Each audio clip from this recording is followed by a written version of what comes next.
Hello, hello, my loved ones. Hello and welcome to my stream. Today we are looking at World Warden. It's a, how should I say, it's a noise stream, a new game that came recently out, and I wanted to look at it. And let me tell you one, look at this pixel style graphic and the colors. I think it's great. And also look and listen to the music. It's so great, it's so great, and so lovely.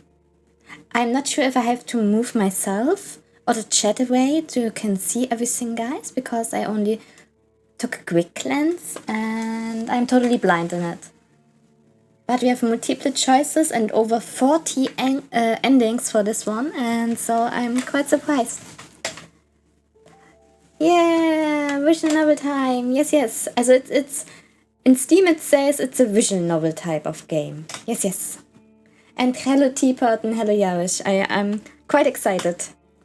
As I was thinking maybe 2 hours today, and we're looking how it's going. And I want your honest opinions on this game, because I think it looks quite interesting. And when something is in the way, like myself or the chat, please tell me yes, and I move myself and the chat away. Okay, let's get started, my loved ones. And I hope you all had a nice day until now. Still until now. So, we have to start a new game. Everyone knows to stay away from the wilderness. Most people would never risk a lonely journey. Road Wardens not only accept the struggle, they embrace it. They deliver messages, assist merchants, burn human corpses, and if possible, get rid of the beast on highway. They lived on the road, die young or retire early. It's a dangerous job, but respectable one, and it pays well. I better check my bundle. I leave the safety of the city walls. Let's get started. Please select the difficulty mode. This choice can't be altered later on. For those focused on the story, no limit, more cash at the start. Some quests are more forgiving. For those familiar with RPGs, 40 days limit, regular rule set, restrictive. For the returning World Wardens, 30-day the limit, increased nighttime damage. Okay, it seems to be a bit of a troublesome journey. Do we want to do this casually or more on the standard road? I don't want to do restricted on the first go. More likely when we want to challenge ourselves on this game.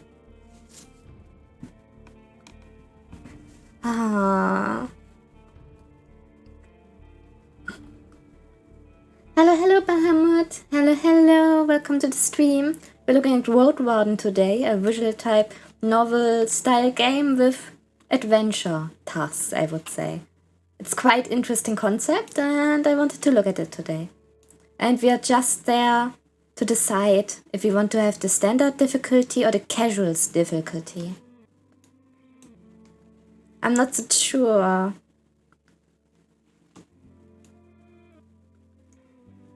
Yes, I wanted to play it.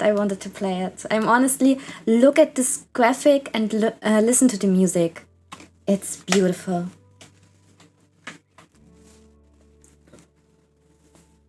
No, I don't think the teapot sits at the park and feet stuck. But it would be cute. Honestly, it would be cute if you take care of the right animals.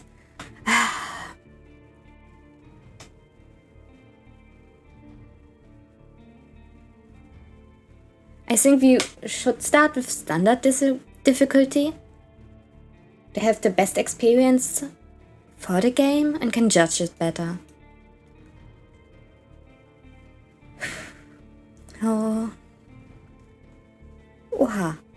Wait, I have to look how it looks on stream. So, I think that's quite okay, so. What's behind me is only the settings, save and load.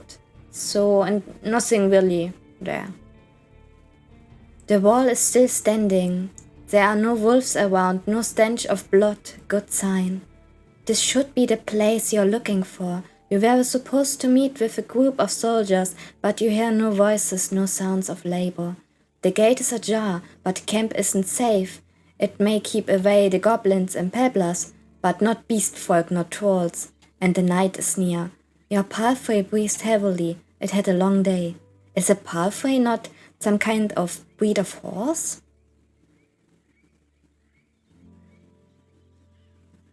I could just look for another shelter. I need to look around. Mount and sneak to the gate. Let's peek inside.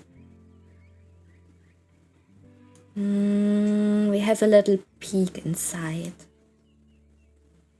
Oh, behind me is like a little heart that shows our health and how good we are feeling. Take care of yourself. If you're hurt or exhausted, some action won't be available to you. The weaker you are, the higher the chances you'll die in combat. Your heavy boots hit the ground and the pain of the long ride finally catches up with you. You stretch out, bringing your backs and legs comfort. All you want to know is a table, a decent chair, a nice mug of beer, and some warm stew. With any luck, your eggs won't be needed here. Approach the gate slowly.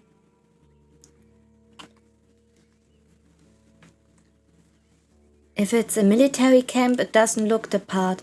Plenty of wasted space, the fire pit is cold. 2 people are sitting at the table, tired and disheartened. They are looking in different directions, paying no attention to one another. One of them is holding a cup. After a moment, you notice the quiet humming. You recognize the melody of a light-hearted drinking song from the city harbor. Could just look for another shelter. I need to look around cautiously. Much of dread I can enter. I need to look around cautiously. The people inside the camp didn't even notice the clatter of hoofs. The short dry grass barely covers the arid soil of this valley, but you're maybe a minute away from the edge of the sparse wood, which gets denser as they climb up the hills. At best, this trail has a few more years before getting overgrown for good. Hard to believe it's the only road north. Could just look for another shelter, doesn't it? Yes, I think we should enter. I don't think they will hurt us.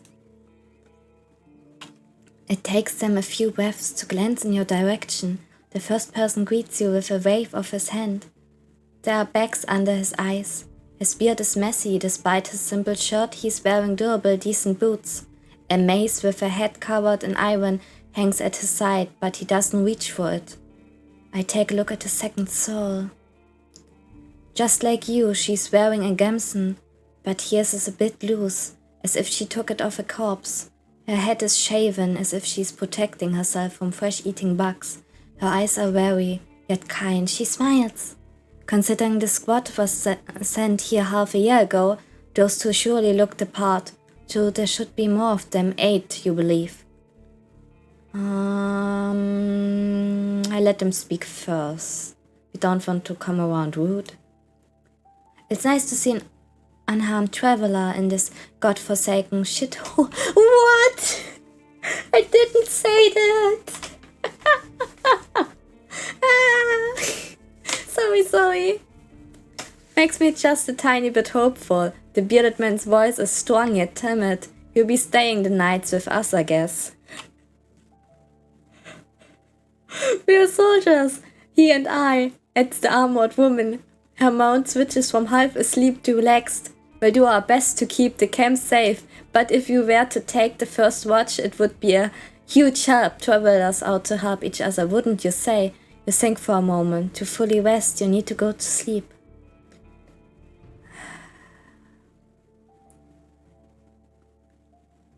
No, it was a mistake. I wanted to read it out loud. I'm so sorry.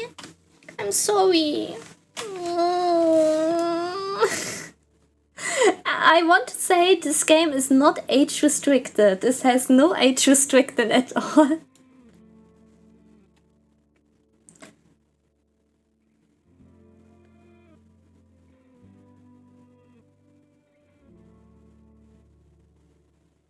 Sure, leave it to me. Fantastic! Drops her hand together. I don't remember the last time I had more than half a night of sleep. The hours before midnight should be the calmest. Just wake us up if anything happens. The man flashes you with a wide smile. It's easy to wake us up. Just yell. He drinks from his mug. I asked him about the lieutenant. I wonder how to phrase your question. Whenever you meet new people, you can influence how they perceive you by selecting one of the attitudes. We can be friendly, we can be playful, We can be distanced, intimidating, and vulnerable. I think we keep friendly. I was hoping to meet with your lieutenant. Could we talk for a bit? The woman lets out a loud sigh, dusts off her gamson and steps towards you. She pays little attention to the sword at her side. We most definitely can, you and I. Though holding this rank is still somewhat new to me. Are you a messenger? Did you lose your mount? She observes you with curiosity. Or are you looking for help? Where am I intimidating, Teapot? Where am I intimidating? But we could go one time a more intimidating and evil route. And then I'm evil Kiki. I'm your new road warden. My horse is waiting outside. Really? The soldier in the shirt leans forward. That explains how you got here in one piece, all by yourself. Better bring your beast here, adds the lieutenant. We have no hay, but I bet it dreams of dropping its saddle. Long pause. I'm Tulia, by the way. She reaches out her hand. We are trapped, gesture for her to stop, pretending to be embarrassed. I should wash myself first, but you can. I shake her hand. I'm... Oh, we can name ourselves. Kinderwaisen. You can call us that. No, I'm not a bad dragon. I promise. Oh yes, evil Kiki. Okay, 1-1 we do the evil route when the game does fit our taste. So, her grasp is confident and shakes it slightly. Just keep your horse away from the tents. She steps away. We don't need to smell its dung. Ah, there's this one issue.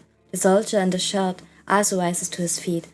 We've no tent to spare. I have to use a blanket or something. No problem, I enjoy something. Should get used to sleeping on the ground anyway. Maybe we should get used to it. You ride through the gate. Your mount looks around and snorts anxiously. Not many humans could ride a horse. It's not only taller than you, but also bulky, as heavy as it is strong. You can get it in the saddle with one single breath, but most people wouldn't know where to even begin. From every side, it's a wall of flesh. Horses were brought to the Dragonwoods from the conquests in the south. They can trot for a long time, but what aren't one? Some of the local monsters. Your pathway needs you to survive, but without it, you too would be lost. It's my only companion here. I want to feel at ease. Don't care how it feels, but I need to be strong if I want to travel, and I can't afford another one. Oh, no. It's our only companion. It's like our pet horse. Our pet horse. Yes, pet horse. It takes a few steps towards you, scolding you with another snort. You scratch the bottom of its neck with strength and confidence, just the way it likes it. Humans see useful animals and even pets as monsters in disguise. Getting emotionally attached to them is believed to lead humans to their doom, but you know that horses need companionship. I speak to it gently and lead it to the camp. Ah. You end up next to the fire pit. Removing the saddle makes the horse nicker with relief. You take a couple of minutes to examine its back, just in case. While the riding equipment is not that heavy for such a strong animal, with enough time it starts to shave. You wish it had something better to eat than this shabby grass. You should look for an inn. Oh, hello, DC Blackout. Sorry I didn't see you there. Hello. I hope you had a nice day. I need to unpack. Oh my. You haven't bought that many things and lost one of the sacks while fleeing the crimson corpse eaters. Worst of all, you have no rope left, but maybe the soldiers could share one. Shouldn't cost more than a dragon bone. What, a dragon bone? I'm a coin? What? No! I don't want to be the money in this game. No! From the travel set, you own a valuable possession essential for your trade. Fighter, I spent my savings in decent combat equipment. I have fine gamson, an axe made of steel, and valuable crossbow with crowd. Mage, I have talismans that help me use my powers, as well as an iron axe and a worn gamson. I carry writings, instruments, and alchemical ingredients, as well as an iron axe, and gamson, and a healing potion. I want to learn more. As a fighter, you'll have an easier time in physical challenges, thanks to your superior equipment and hidden bonuses during dice rolls. You'll be physically more capable than the other classes, but opens unique opportunities during some social interaction. It's the best class for RPG beginners. The fighter's weakness is their reliance on physical strength. Your special ability won't be available to you if your vitality points drop to 0. The mage uses Pneuma, a versatility but limited pool of energy points that can be spent to cast a few humble spells. Magic won't protect you better than a sharp axe, but as a mage, you'll be able to heal faster while resting, detect magic in a mysterious area, distract the beast with a simple trick, and find a common tongue with other magic users. Using the mage's powers to freely will result in having no pneuma left when you need it the most. The scholar will know more than the world's mysterious than you, helping you take advantage of some unusual situation. Your character will impress the locals with its knowledge, and you'll be able to read sparse written clues without anyone's assistance. Scholars struggle with combat more than other classes, but with enough carefulness and exploration, you gain access to alchemical mixtures and will help you escape from many dangerous situations. I don't know what to take. All three sound great. To be honest. Do I look like a fighter, teapot? I'm more like the maiden in distress, I believe. Sometimes the damsel in distress, like, so help me. Oh my goodness. Ah, that's hard to decide, to be honest. But knowledge is power too, and it can burn like fire. Maybe the scholar? But maybe the scholar's like hardcore mode for the game? Maybe? I'm not sure at all. I'd like to play as a scholar, to be honest. I want to know what we can do with our knowledge in this game. It's like a new approach. I like to play as a scholar. No, not in this one. Not in this one, teapot. I'm not in this one, the big evil dragon. I'm not smoke or something. But I am a small wisdom dragon. You unpack and inspect your belongings. Your water skin isn't pierced. The spare clothes are still there, just in case you take a look at your wooden bowl and mug, or your cape, tinderbox, benches, food rations, knife. Nothing special or too cumbersome. From the time your routine helps you avoid mistakes, but this doesn't make it any more exciting. Open your inventory to see your possessions. Oh, we have an inventory, look. We have food rations. They consist of dried meat, cracker, nuts, seeds, fruits, and water, which spoil slowly and don't require additional cooking. Fresh healing potion, an earthenware bottle with a liquid which heals one's wound.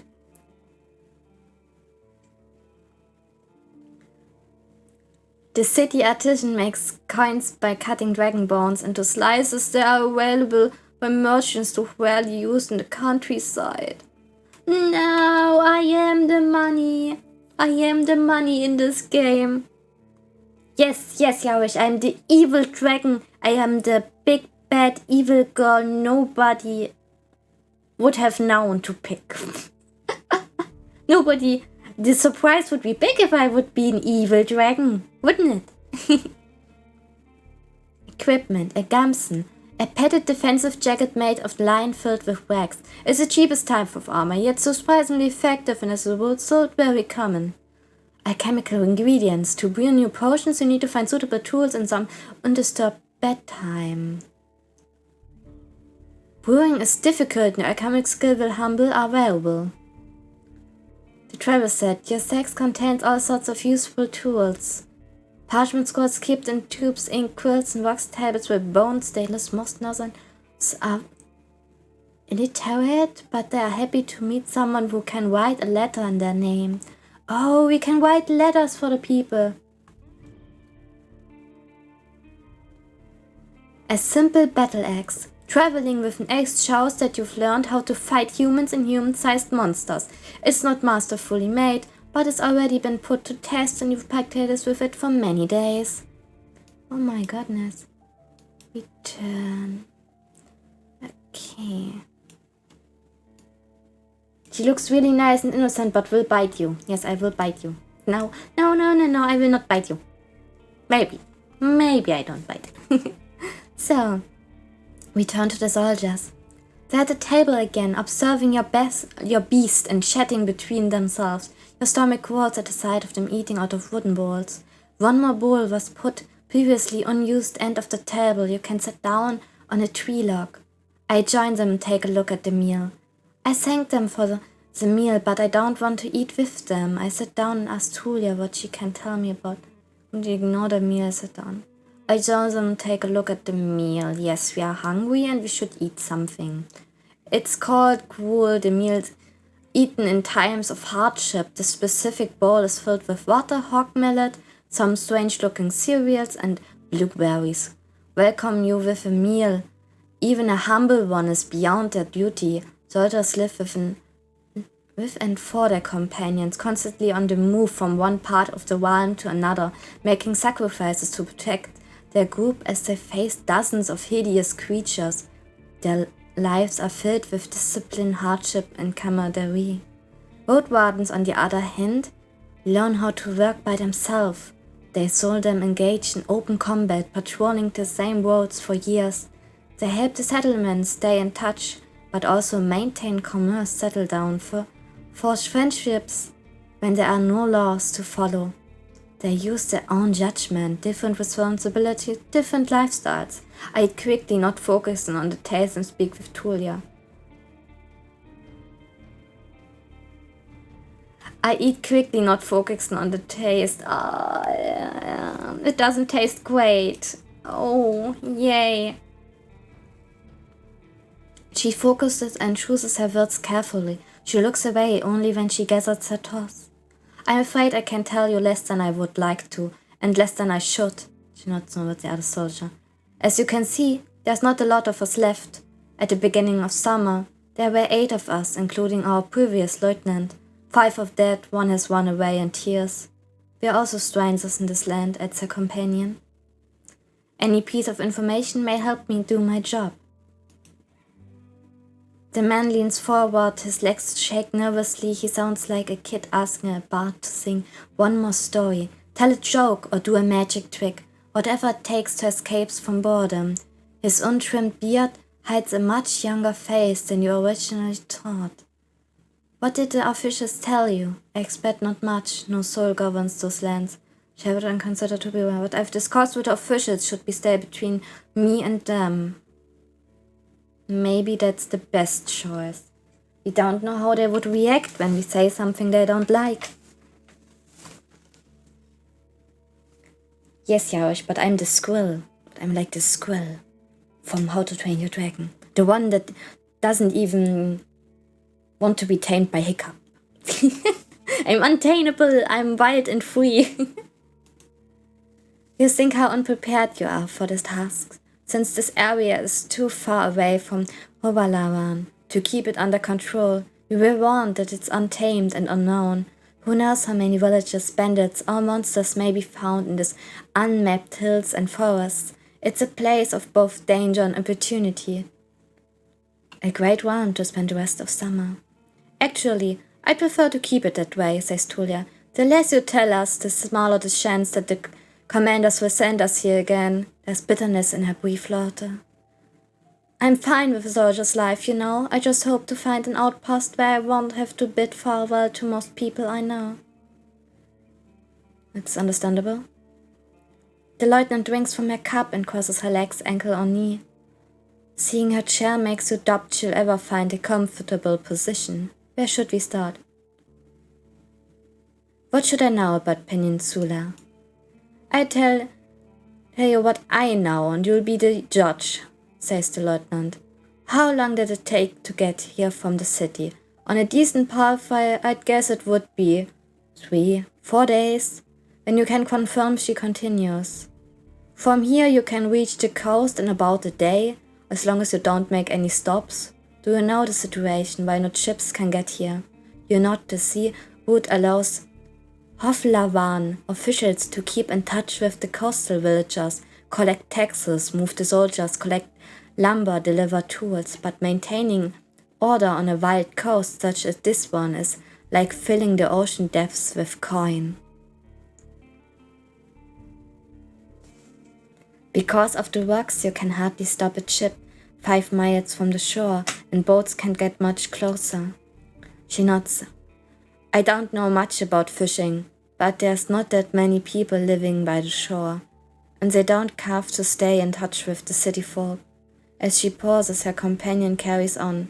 No soul from the north ever came to the camp, but when we travel to the roadside inn, Held of the North, they're happy to trade and to play dice. Why not just stay one of the settlements? The man clears his throat. I mean, you know, we are the gods, this road, this camp is our post, and well. He turns to Atulia. She lowers her voice. Don't take it the wrong way, Kino Weisen, but are you a devoted soul? Oh, that's a tough question. Like most city folks, I believe that people should unite their strengths to overcome the threats of nature and dark magic. Everyone will be judged for both good and evil deeds. I'm part of the United Church.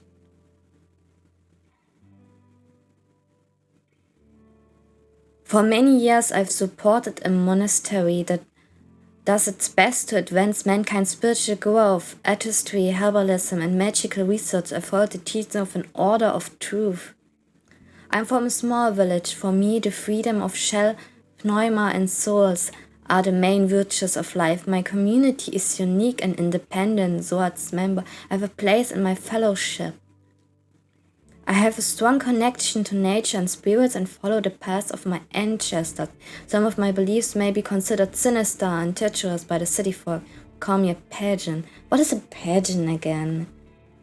There's no evidence of the white's existence, and all the mystical tales are explained by magic. No, I'm not. Oh my god, what is a pagan? Wait, I have to look this up. Pagan. My English is great, but I don't know everything. Pagan. Oh, I see what it is. It's a real kind of religion. Nicht gläubig. Hä, really? There was, I looked it up and there stand Heidentum. And I'm not sure what this is either.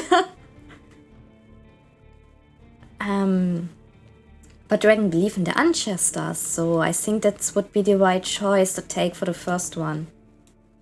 But thank you for explaining. Cats? No! Wait, I'm a dragon, you know, fire and stuff is not really effective against me.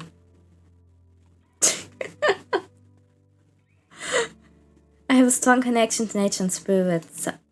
A pagan road warden, the man scratched his head without the slightest subtlety. Now, I'm sure we can have a conversation with civilized people, Lieutenant clears her throat. I'm from the United Church, but I'm not a priest or anything, and definitely not a zealot. An awkward pause. The United Church has spilled the blood of countless pagan tribes, making it clear that who's not with them is against them. Your family shared gruesome stories about the atrocities committed by the priest against the ancestors. Beautiful. Yeah, you were right. You were right. Oh my goodness. What the? Sure, I'm not looking for squabbles. Phone silence. The people here are disquieting, and with few words she taps the table with her finger. The nutrition won't help them negotiate with the officials here. She starts to draw lines with her index finger as if she pointing at an invisible map. The peninsula is connected with roads, like a big circle in the northwest. You find a weird village at the bog. It's not exactly pagan. I don't think it's even hard. There's a priest who claims to be an eremit. You're not, she means a fellowship. They do crazy shit. Oh my goodness. I cursed more than in my entire time I stream in this one game.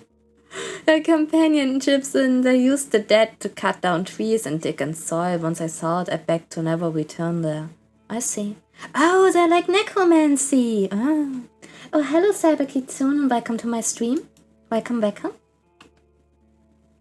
You've heard tales such as this one, since you were a child. If an isolated settlement managed to survive without a city influence, its customs and traditions grow more and more alien. Every generation learns how to adapt to the dangerous conditions they have to deal with, and the rustic pagan traditions muddy their river of fate. United Church often warns its members about the crazy druids, necromancers and blood mages, the bringers of doom, the traitors to humankind. The necromancers, and how about the ease? Any monster worth mentioning? Anything? Able to speak with the necromancers? You can see why we were not eager to go there if we could avoid the lieutenant chuckles. Maybe they'll be more welcome to a road warden. The roads are dangerous with little to no shelter. People need your help. The man in the shirt turns a bit and points a finger to the northwest. If you're heading to the undead village, you'll get to an inn first and soon. Nods. Pelt of the North is a safe place. You can talk with the innkeep or the guards, ask them about the road. And how about the east? She stares off across the camp. Hard to tell, we went there only once. There are hills, forests, rivers. We saw a tunnel sculpted in leaves and branches, but we didn't enter it. Wilderness all around. Any monster worth mentioning? Anything that could catch my mount? We saw all sorts of beasts. The man starts to count on his fingers. Goblins, trants, cats large and small, runners, howlers, wolves, spiked boars, mufflon eaters, griffins, but we managed to stay away. Some could catch up with most mounts, Toya glanced at her companion. Sure, a pathway should be fine. The trees are so tall that the flying creatures keep to the coast and mountains. There's not that many humans around, and the animals are busy fighting among themselves. They fight more for food than territory. The soldiers crack his knuckles, don't provoke them, and ride fast. Just count on luck. That's all I need to know. She nods. I'm afraid we can't do more for you. Any ideas what happened to the previous road warden? I've lost my rope. Can you spare one? Ah, okay. Any ideas what happened to the previous road wardens? Tulia takes a deep breath. Aren't you a bit late for a rescue mission? We haven't heard from him for almost half a year. The soldier speaks for a bit between themselves, trying to get their story straight. They confirmed that he had stopped by the camp a few times but stopped showing up at all in early summer. The bearded soldier starts to scratch the table with the tip of his knife without looking at you. I don't remember his voice, always busy drowning in things to take care of. He would sit somewhere, sharpen his sword, fix his loud mail, clean clothes, write notes on that wax table of his. Yep, and leave at dawn. Unlike us, Asterion never gets bored. Tuya lets out a joyless chuckle. He's secretive, but some of the locals speak about him warmly. Maybe he just doesn't like us. Sounds like you're not sure if he's dead or not. If anyone's now, they won't tell us. Maybe someone is keeping him in a basement, the man coughs with passion. We haven't seen him or his saurian. Something ate them, I bet. The officials have hired you, right? They don't expect him to return. Witcher road wardens often use four-legged meat-eating saurians as their mounts. They have to be tamed and trained since they're hatching, but unlike horses can easily defend themselves from many monsters. At least your pathway is fast and reliable and won't suddenly sink his teeth into an innocent passerby. Do you know what he was looking for? Maybe he left you a message? Neither one of us had any insight into his dealings, says Tulia. My predecessors left me no clue. But also took a look at Astorian's stuff. Wait, she raises her open palm. I almost forgot. She stands up and heads to the nearby tent. He has kids in a village near Hoflavan. I was planning to take all the things there. A pouch, a second spear, a decent bow, some potions, quite a treasure. She glances at you. But I would much prefer to bring them the truth about their father. So you want me to find out what happened to him in exchange for his stuff? Here's the catch. She dusts off the hilt of the sword. We've hired a messenger to ask the commanders for further orders. Since she hasn't returned and you know nothing about her, she either ran away or something happened to her. She sighs with resignation. We are meant to stay here until fall. What do you think? Come see us. Tell us what you've learned about the man, and we get back. Have Lavan together? You think about your real mission. You were planning to return to Havlavan in the early fall anyway. If he's alive, I don't think he's going to be happy about taking away all of his possessions. True, but he's considered dead.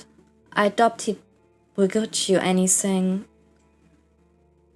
And who knows, you may just find his shell lying on the roadside tomorrow.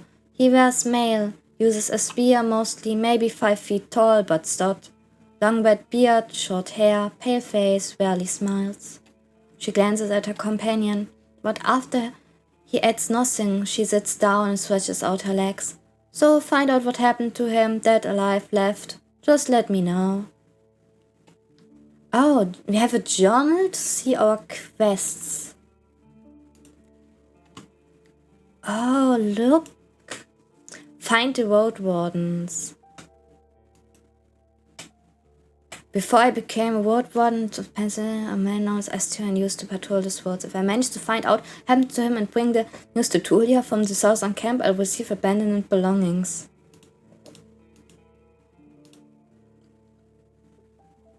The city of Hovlavan, one of the greatest harbors in the Dragonwoods, and the heart of the northwestern province of the 10 cities. I was hired by the officials and merchants. Oh, we can look all up. Oh my goodness, look at this large list of all monsters that could be here. Wait, was that dragons? My kind is here, I'm not alone anymore.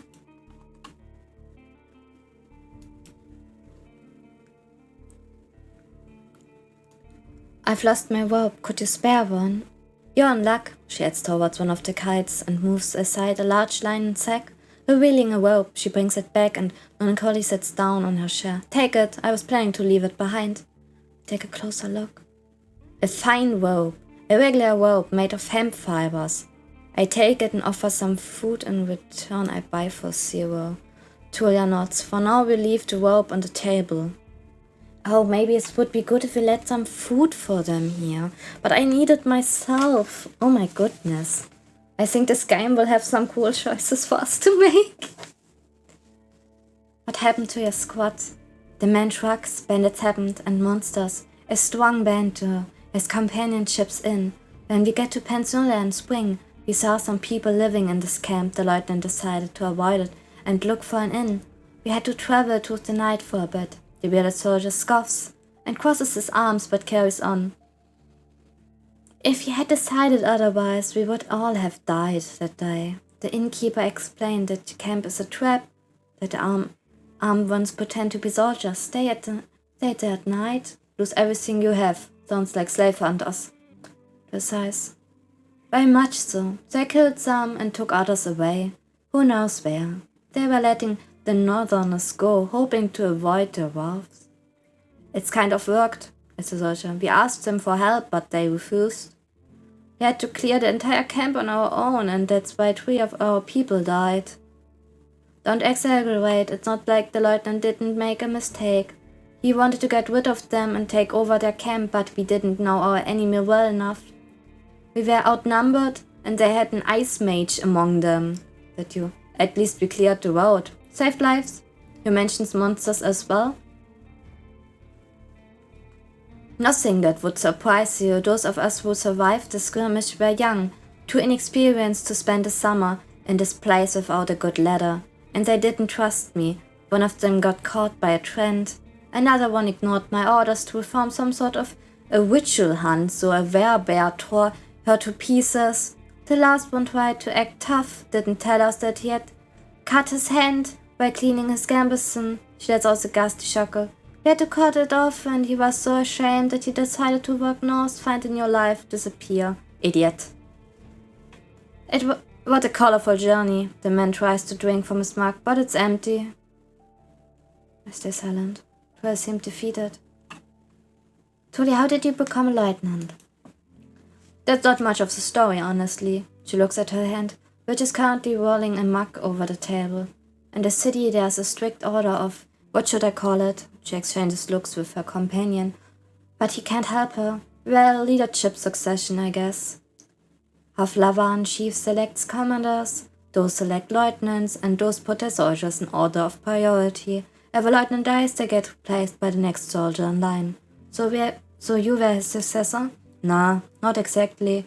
When we fought a bandit, our lieutenant was hit by a slingshot. His boyfriend jumped to help him, but failed to protect either of them from a spell. It was like a ball of ice that hung above them and exploded, piercing their heads, completely avoiding their shield. Really unpleasant. She pauses. And you were the third one in line. Jumping like that to save a man in the middle of an attack doesn't sound like a wise decision. Right? Basically, yeah, she says without enthusiasm. I didn't plan to become a leader. Though, I get demoted once we return to the city. I prefer to follow anyways. What was your squad's mission? The lieutenant looks into your eyes. You know, the usual. Making the road safe, keeping people alive. I explained it. It may be important for me to know what they have tried to accomplish. I can't really tell you. Let's just say it would be nice to have a reliable outpost somewhere nearby, a place where you can always find a group of fighters willing to protect you in the name of the law. She tilts her head back. Now, if you have any other questions. Anything I should know about this camp? The story is brief. Some merchants built the camp to have an extra stop for mules and donkeys just between the inn and the southern villages. There's plenty of grass here and a pond nearby. When the peninsula grew more dangerous, the camp stood abandoned. From the time to time serving as a shelter for travelers, the bandits came here in spring, further paralyzing the chains of information between the northern and southern settlements. Since this highwaymen are no more, the situations may reverse, time will tell. You can sleep here, wherever you want, the man concludes their tale. Sure, don't expect to wake up without pain in your back. If I were me, would you go next? The soldier answers quickly. To the inn, of course. He grabs his empty mug. There's one northwest from here. If you can't afford a room, the main hall is free of charge. Oh, we can sleep on the floor. But at least we're not outside, I would say. The locals rarely gather there. The northern road is much more traveled, mentions Toya, but the hunters will tell you about this and that, and you'll have a chance to introduce yourself. The innkeeper can listen and knows many souls. Any tips on how you can make a good first impression on him? She smirks. Avoid cheap jokes. Stick to trade. Don't waste his time. Show him that you can be relied on. It's getting late.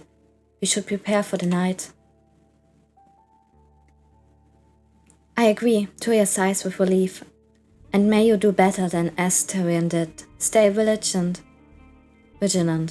She winks at you, shattering the mask of the soldier. Thank you for your help. You get to the barrel and splash water on your face, which makes you even more aware how much you need a bath. After the night, it will only get worse. Yours is already napping, still too exhausted, anxious to lay down. I prepare for my watch.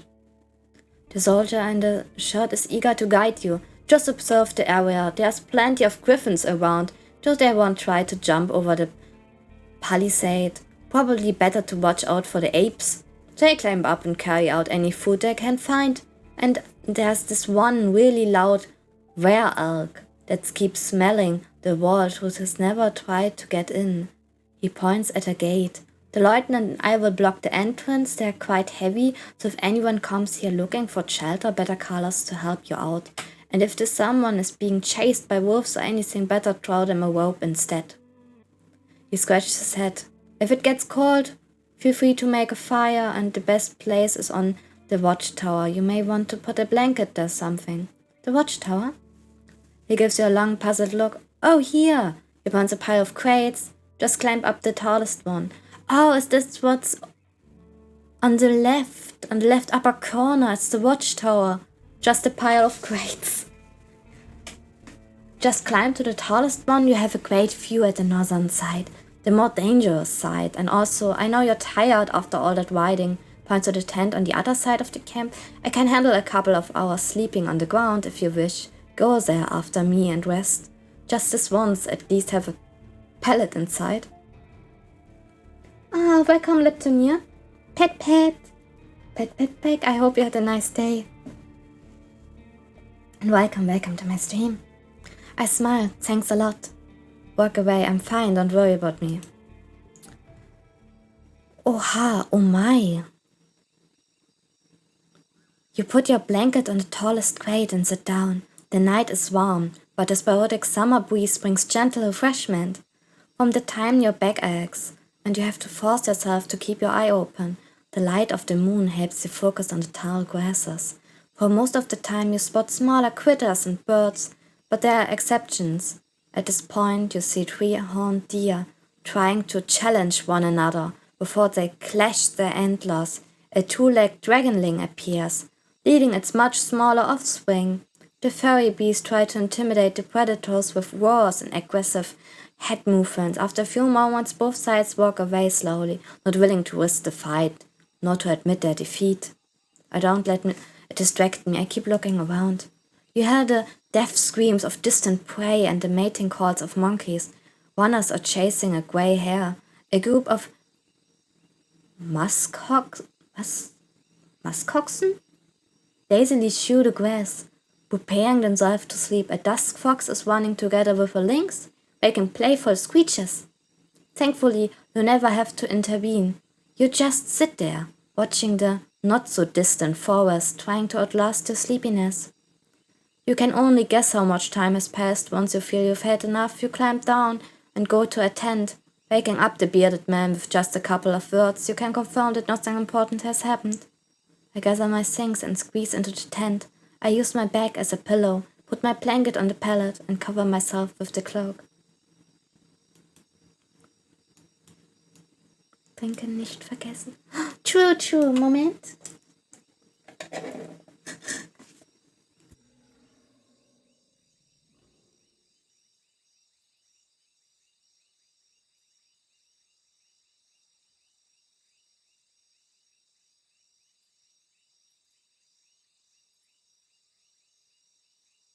So, now I did drink something. Thank you, teapot. Sleeping in a tent is not the stuff of dreams, but it's much welcomed rest. The pellet keeps the cold soil away. The moonlight saves the outside world from the eerie gloom. You listen to your own breath and find comfortable position. Your job starts tomorrow. And I just wanted to ask if it's okay how it is set up, how I stand, and how the shed is positioned. I hope so. I focus on the real goal of my journey. The Merchant Guild wants to take control of the swarm. Your wandering duties are secondary. First and foremost, you need to explore the peninsula, learn about the territory, resources and threats, get to know the locals, and if you can convince them to consider negotiations with Hovlavan officials and traders. Could the tribes resist the soldiers or be a threat to the priests of the United Church? Are there any forbidden practices that need to be eradicated, such as blood magic, necromancy, robbery, or slavery? At least I have time, 40 days to be exact. I need to be as thorough as I can. Once you finish your reconnaissance, you should speak with Tulia and return to Hovlavan. They report back to your employers and get your reward. In the meantime, you have your own goal to pursue.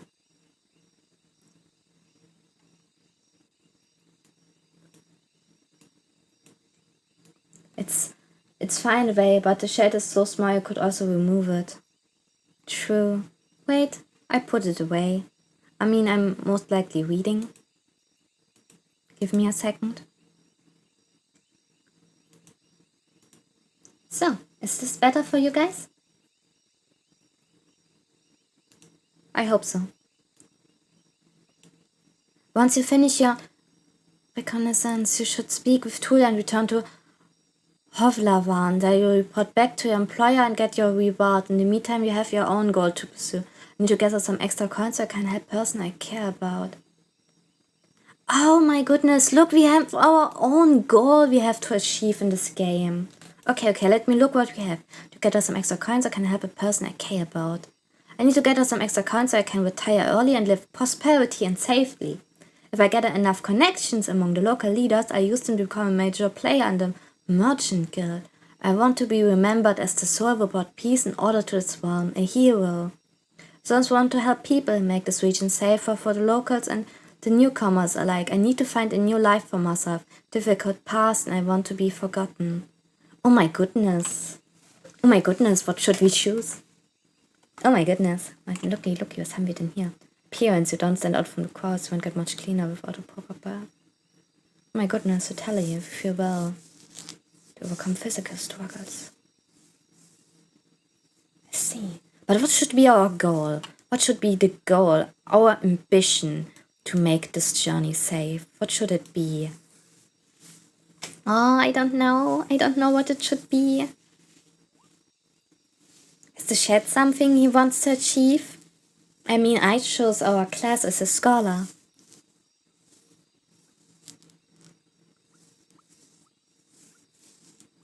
I want to remember to soul report peace and order to this realm, a hero. Make this region safer for the locals and the newcomers alike. Teapot, I have too, cat, my little angel. Maybe that's interesting for you. I need to gather some extra coins so I can help a person I care. I need to gather some extra coins and can retire early. Do we want to help a person we love? Do we want to be rich? We want to be a big guy in the Merchant Guild? Or do we want to be a hero? Do we just want to be humble and help people? I need to find a new life for myself. No. We don't have a difficult past. I was always nice to people, so that's not it. That's not it. No. That's not it. So. That's so hard to decide. Wait. We can save. Probably save. Quick save complete. Oh, that's a quick save and load option. Oh. We want to be the hero. Okay. And then we have all the witches and love we want from the... I nearly said something very sus and wrong. Oh my goodness. Oh, wow. Okay, the side game. Don't growl at me. Peace and order to the sun. Half asleep. Can travel during the night. Press the sleep button to rest. Your half asleep senses are catching the sound of the wide forest. The instinct keep you alert and anxious to pleasant humid late summer events. It out slowly. You're thinking about your goal, but you need to gather your strengths. Okay, and do now is rest. Okay, we're going to sleep. Sleeping in a tent. You can spend the night in a borrowed tent. It's nothing special, but it will protect you from the wind and rain, and the ground won't be painful, hard, nor cold. Okay, sleep. Okay. We are really hungry, and we have an appearance that's not really good. We're like really dirty. Not that dirty, but nearly really dirty and stinky. We're stinky! You're woken up by sunlight, well rested and ready. Without haste, you gather your things. After only a couple of breaths, you notice a weird smell like a roast. No, burning meat. Burning rotten meat. Disgust crawls into your consciousness. You excite the tent. Your horse is looking around nervously. Your bags are where you had left them. You've seen an open gate. Go outside and see what's happened. That would be nice. Both soldiers are standing near a humble pyre. The man in the shirt looks at the contemplatively. Tulia is the first one to address you. Knorresen, she greets you with a nod. We use the horse's menu for the flames, so don't worry about cleaning it up. You see a corpse among the flames. It's impossible to tell if it belongs to a male or a female, but it was an adult. The burning process won't be over for a couple more hours. A traveler or an undead? The latter. A young one. She lacked the pneuma to understand that she couldn't get inside the camp without climbing. I stabbed her with a spear. From a safe distance, she lifted her weight. One more fog, and she'd be a real threat. Even now, it took a couple of hits to knock her down. Sooner or later, every human shell wakes up, gaining more strength with each soul it devours and each moment it spends in the fogs. Burning the dead is not just a religious practice, it's necessity. Soldiers, priests, villagers, major, even road wardens, making a large pyre takes a lot of time, but it saves lives. Tulia calls this undead a she. Most units hesitate to do so. Time for me to leave. Running away from the wake, huh? I don't blame you. She walks with you for a few steps. Find us here if you need us, or if you learn what happens to Asterion. There's enough ground here for you to rest. Safe travels. Those words make you stop. An old farewell, mocked in a number of songs and tales, but yet you hear no scorn in Tulia's voice. You wonder how many acts of kindness like this one you're going to experience in the days to follow. She returns to the pyre. I prepare myself for the journey.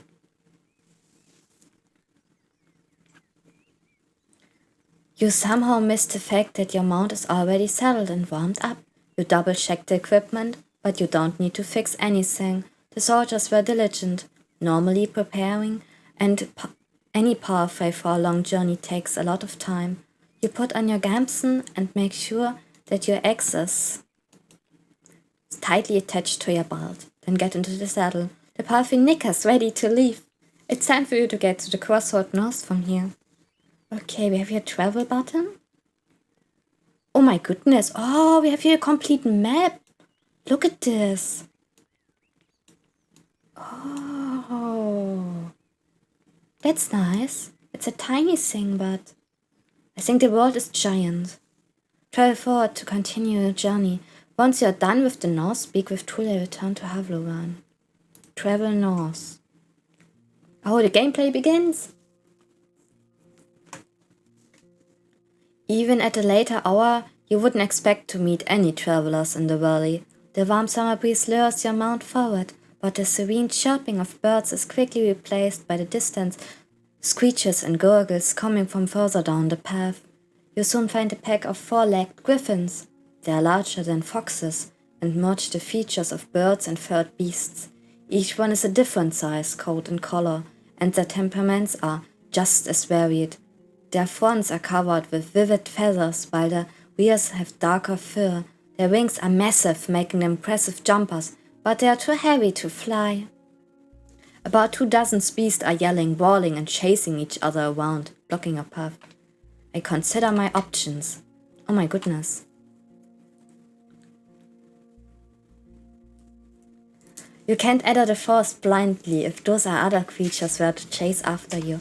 The thicket would be disastrous for your horse. There are reasons why travelers stay as close to the main roads as possible, and why adventurers move in groups.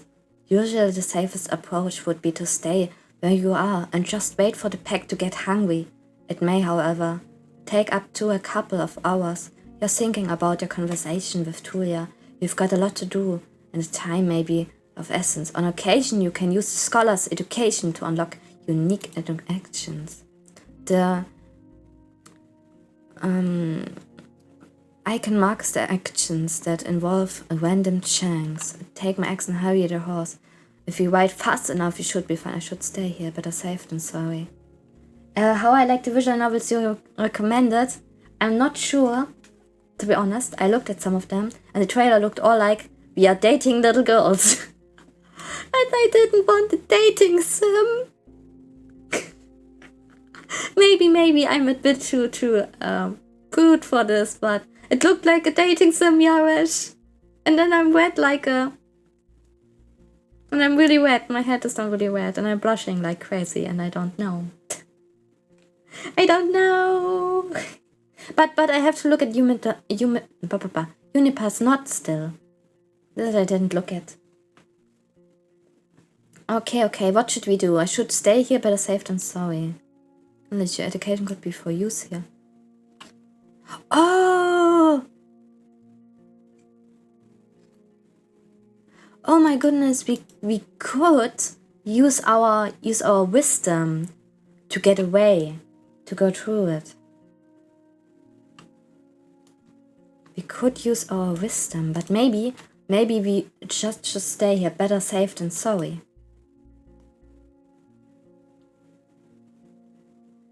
While you're observing the griffins from a safe distance, you allow your horse to graze for a bit. Occasionally you see other smaller animals, but you spend your time undisturbed.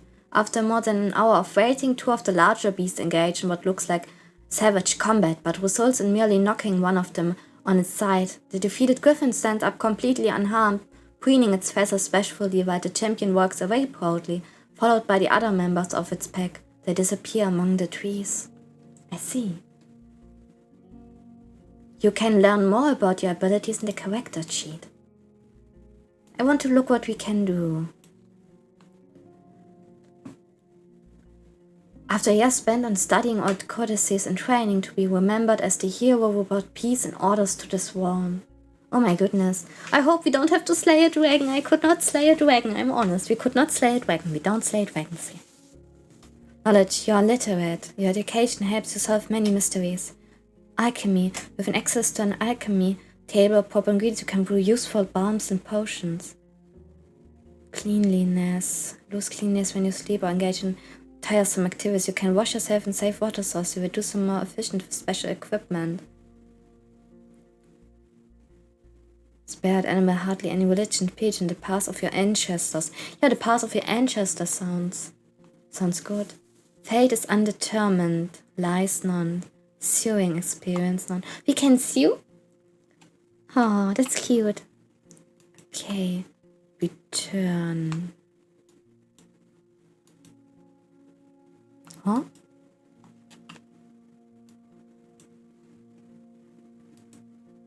I don't want to say anything, but oh no. I was like, so did it crash? Did it crash? But it loaded just a bit long. Okay, it did not crash.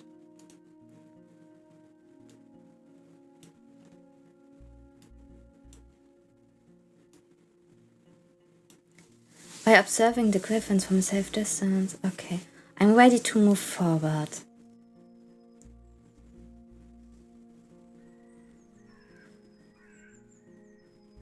The road splits according to what the soldier have told you. You may find a safe inn by turning left. The forest to the right is lush and trail overgrown. Kids used to have this song, how did it go? The harshest pathway leads to the dragon's lair. Those who search for treasure, do you truly dare? How about we don't go there and disturb a dragon and its treasure? The signpost in front of you doesn't make your situation much clearer. It was put there by someone who can't write, for folks who can't read, covered in old wet paint. The point's east blood there, as people say, danger to be found. There's not a soul to ask guidance. I see. But Yavish, one of your visual novels got on the how should I say, on the 12-hour stream list that we play when I play 12 hours. Long stream for celebration for reaching 100 followers. Yay! No. We don't slay dragon, I'm Severus dragon. This would be like murder. like I would kill somebody of your humankind. That would be no good. I look at my horse. What is its name? We can call our horsey. Can we call him Angel? Angel would be a nice name because my cat, I call her always Little Angel. I think Angel would be nice. Whoop. Confirm. Angel is peaceful as you stroke its mane. Maybe it can't help you choose a path. But you've spent many years together, happy to go on it. It takes a couple of steps forwards. That's a secret, Yavish. I'm still deciding between two. You spot a few berry shrubs and wild cabbages, but they still need at least 2 weeks to gain maturity.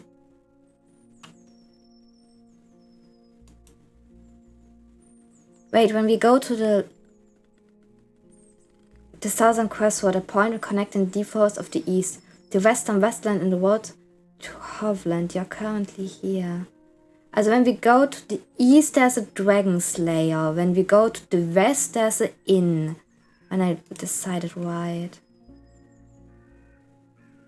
We can even wait. Okay, let's look. We need to travel. I go left, west. Angel trots with ease, unbothered by the few branches covering the beaten road. The bird songs and distant howls draw your attention to the forest, which gets sparser and brighter. You spot boars, roe, deer, and saurians. The sight of a nearby wolf pack worries you, but once you push your hip forward and your palfrey enters a canter, the beasts don't even begin to a pursuit. The speed alone will protect you from many dangers. You notice a stone tower, taller than the trees. It must be the inn I heard about. Oh, look, we found it.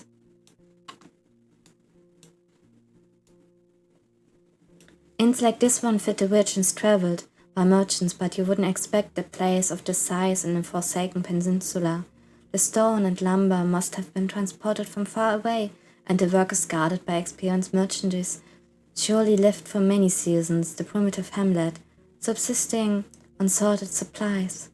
There are seemingly no cracks in the wall, and the building was whitewashed only a few years back. The road is wide and beaten, dozens of souls could hide. If not in the building, then at least in the yard. The expenses and labor put in his fortress were worth many trading ships. 3 armed people are on the ramparts, so you only see what above the waistlines. They are leaning on the parapet. Parapet? Right, the next the gate, and you think you notice a glimpse of a smile. They were Gamsons. Each one of them died differently, yellow, green, and lined grey. I approach the gate. A woman in yellow armor leans forward. She has long, curly, disorderly red hair, pointing in every possible direction. This combination of colors doesn't work at all. In the woods, and one would have to shout to draw this much attention. There's still a fair distance between the two of you, but she speaks loudly. I ain't seen a horse for years now. I just said that it's weird to see such a large jackass, huh? What? Why do I always curse in this game? No, I don't wanna curse. Her voice is young and strong with accent and remind of village sweat around Hovlavan, but no. Would wear a saddle, I'd say. She exchanges a few words with a male guard wearing green, giving time to move closer. Well, this one here says there really are donkey saddles, say traveler. How hard is this to ride around? We play off distance. I don't trust them yet. It's easy to learn the basic, but it's tiring. You train different muscles than those for combat. You don't say. She gazes for other soldiers to take care of the gate. What sort of muscles? You climb down, staying conscious on the point. You point at your back, hips, and thighs, then speak about the training routine that a rider follows to stay in the saddle for more than 2 days. As you enter the yard, the woman also uses a ladder to get off the wall, then leads you under the roof where your palfrey can rest, tethered with a cord to a wooden post near some old hay. Once you are ready to go inside, speak with our boss, she says with a shadow of a smile. He has time, there aren't any travelers around. The other guard takes care of various chores. They peek at your mount every now and then as they're splitting firewood, cleaning their clothes, weeding the garden patches and moving chairs. 2 of them are making a rope. You head toward the inn, hearing the piercing screams of a boar from the other side of the yard. I open the door.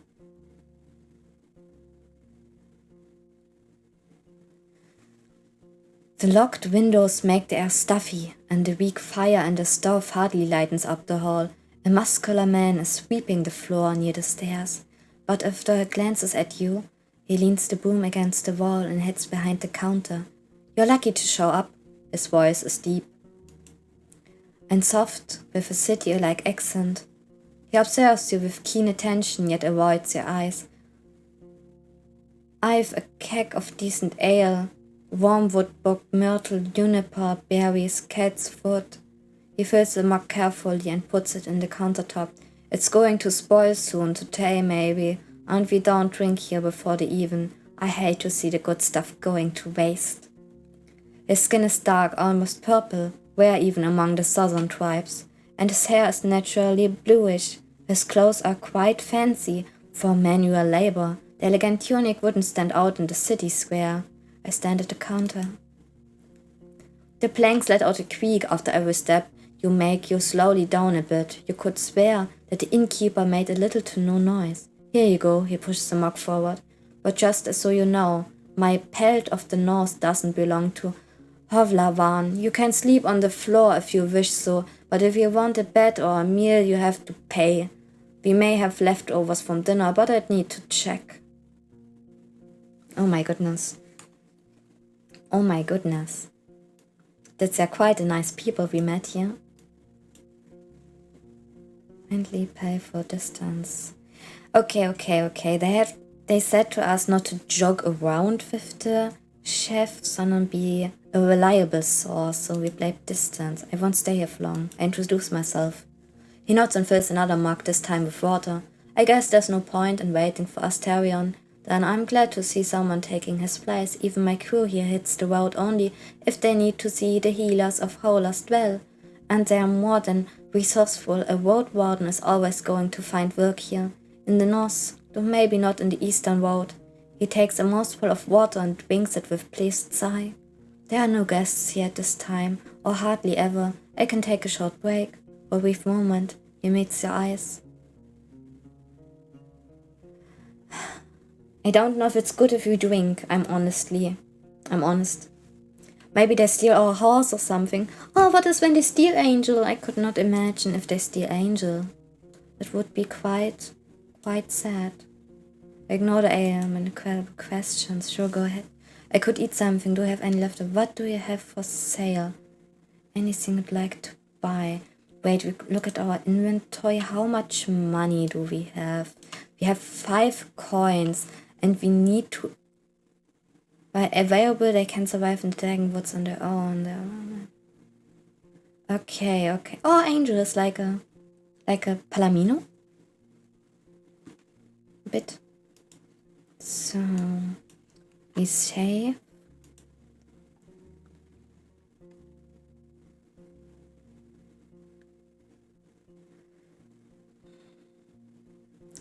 I could eat something. Do I have any leftovers? Yes, I feed them to our boar. I won't give them away for nothing. He tells you to wait, then leaves the building for a few minutes and returns with a wooden bucket and a long stick ending with a hook. Go to the gate and burn, and turn left. You'll see a bunch of bushes. You need some berries. Bring me a bucket full. You'll be done in half an hour or so. Your horse could use a nap anyway, and I prepare something to fill you. The hook is not made of metal or wood. It's long curved claw, almost black. Reach for half an hour. That's quite a lot for berry picking. We should help. We're getting a free meal. The tools are cold, not too heavy. You noticed a pair of thick gloves at the bottom of the bucket. The berries are not a problem, the innkeeper smirks. Unlike the snakes, better scare them away with a stick or move them with a hook. And protect your hands. The little ones won't eat you, but don't get bitten. I'm sure you know how to be patient. Fine, I go right away. Now I have other questions. I'm looking for Asterion, the previous road warden. You know. He goes to a table and invites you to sit down with him. I don't think I'm going to be much of help. He rests his elbow on the tabletop and grunts quietly to clear his throat. But I do want you to find him, sir. When asked about his intentions, he measures his words. Asterion and I made a risky deal, well, a very promising one. Last time he was here, he took 50 coins, my half of the investment. He knocks on the table with a fist anxiously. If you get me coin, or at least find out what happened to the guy, make sure you won't be disappointed after bringing me the news. Could it be that Asterion stole the coins and went away? He looks at the window and stares to play with a shutter. I just think Asterion ain't the kind of soul that would do such a thing. For him it wasn't much of a fortune, and I risk saying he had earned my trust. Not only mine, you know. It's easy for a road warden to make connections. He always had places to go, things to take care of. He rubs the table with his thumb, as if trying to clean invisible stain. I've asked travelers. I've sent a couple of my pals to find him. No real news. I know he stayed in White marshes for a day and was meant to do something for the people there. It's a village in the northwest. Just stay on the main road until you reach the box, then enter them. You may get there before dusk. So let me know once you find anything, and we may return to this whole investment thing.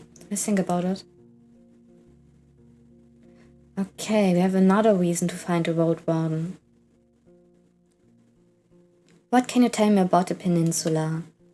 What could anyone say? This place doesn't even have a name, unless there's an old book in an archive that no soul knows about. You know what I'd call everything from here to the coast? The hunting ground. Glance at your eyes. But it's not us who hunt, keep that in heart, but the beasts in all shapes and forms.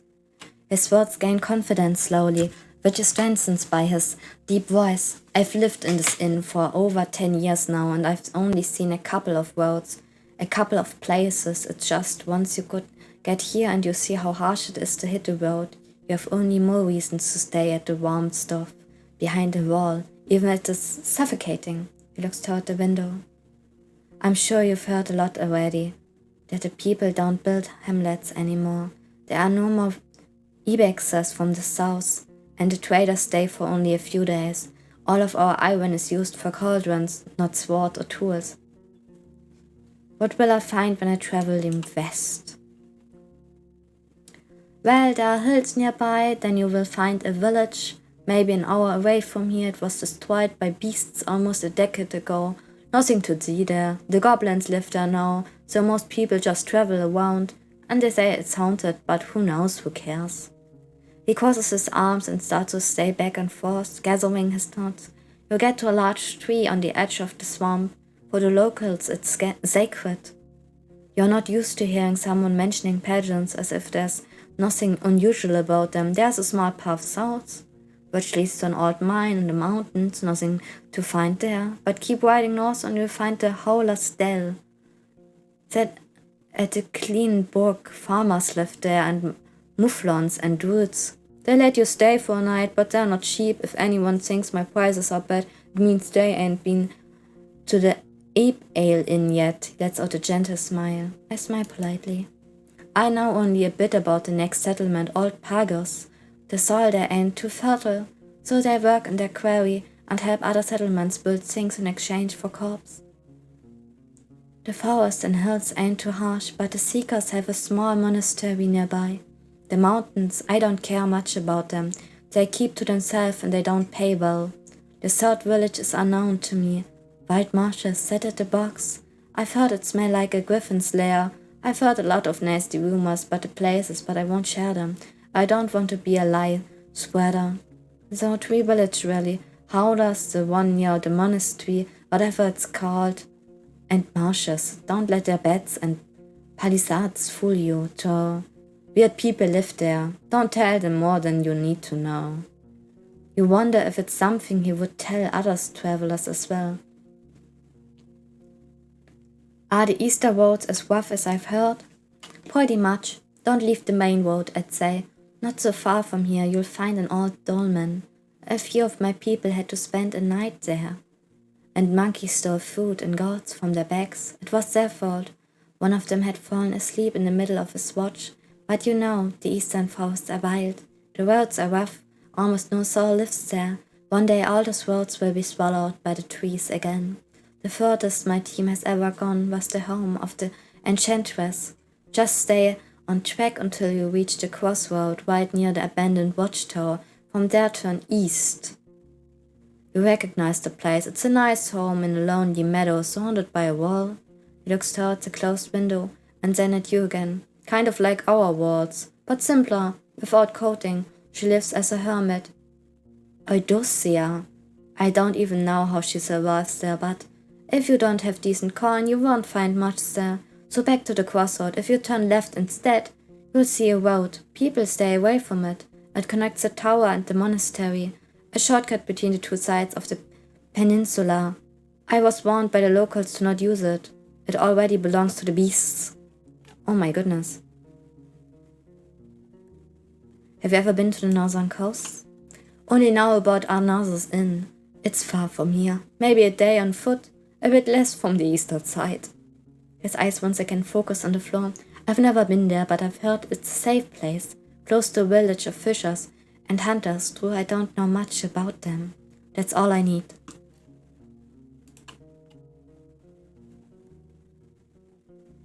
I didn't expect to find an inn of this size in a place such as this.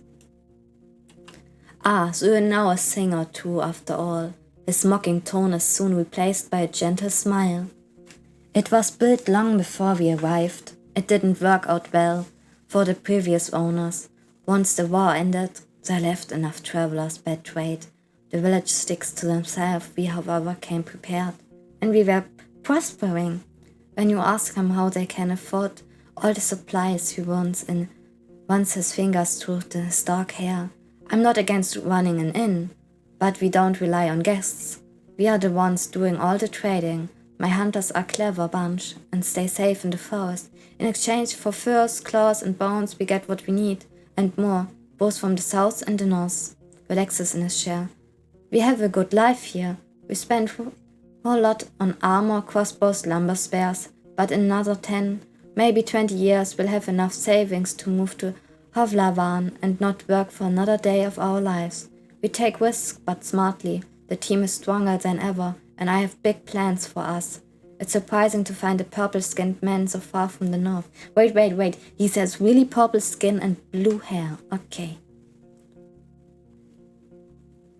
Is there any good story behind the inn's name? That's a good question. I mean, there is a story, but not a good one. Nicholas is distraught. For years I wanted to have an inn called Pelt, but in my city it would be in bad taste. Taverns and inns named with a single word were cheap and a nasty reputation. There was the Claw and the Mugger, Basilisk and Blissful, I think. The good places used last 2 words. Empty barrel, a rose and a helmet, Empress smile. Pighead was the exception. It was a real dive, he chuckles. In my soul, it's still just a pelt. Pelts are what we came here for and what will make us reach our goal. It's surprising to find a purple-skinned man so far in the north. I ain't seen a soul looking like this since my mom died. He shrugs. It's not a fascinating tale. Let's just say I wasn't a part of the invasion. Yet I'm glad it freed all those who were chained by the cities and their corsairs. He looks at the wall. I'm Larson, by the way, but I rarely hear my name. I turn to my other questions. Any rumors worth sharing? He crosses his arm. I don't like to talk about people who ain't nearby, but you know what you're doing. Who are you wondering about? Tell me about... Oh my goodness, we have to write it ourselves. Empress. What do you mean? Are you trying to find her after all those years? He chuckles. Empress is gone, and she will never be back. She's dead as... Ahem. Hello Sky, welcome to my stream. I hope you had a nice day. How about... Dragon. I don't know them.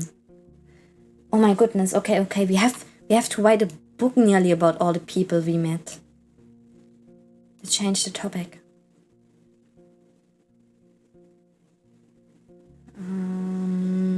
Anything done? I assume you mean a job for a road warden. Tell you what, he looks you in the eyes. There are brigands in the woods. Our place is a stronghold, so I am not afraid of an open strike, but they've gotten more active in the last 2 years. One day they may steal our furs, and I have no doubt their reason why merchants come here only once. Having bandits around gets expensive. He rubs his hands together, camouflaging his paws. I want you to reach Howler's Dell, northwest from here. It's a large settlement around. I'm sure you'll get there sooner or later. Ask Thais, the mayor, about Glaucia, that bloodthirsty wolf of a woman. I've heard rumors about a raid in the north. If Glaucia's ready to break the truce with the locals, I'm willing to join forces with them to get rid of her band. He looks at a nearby dragonbone. Not too difficult, right? Just do it when you have a chance. A couple of days won't make much of a difference. I'll pay you 2 coins when you go back with the news. Fine? 3. He nods a smile. What else do you need? Yes! We got 3 coins. We got 3 coins instead of 2. Komischerweise kein Leben. Oh, that's good when you don't have any effects on it, no negative effects. Then I'm happy for you, Sky. I'm happy. I'm really happy for you. That's all I need to go inside. You step outside and just fighting off flies with its tail. You hear the sounds of work coming from the armorer's workshop.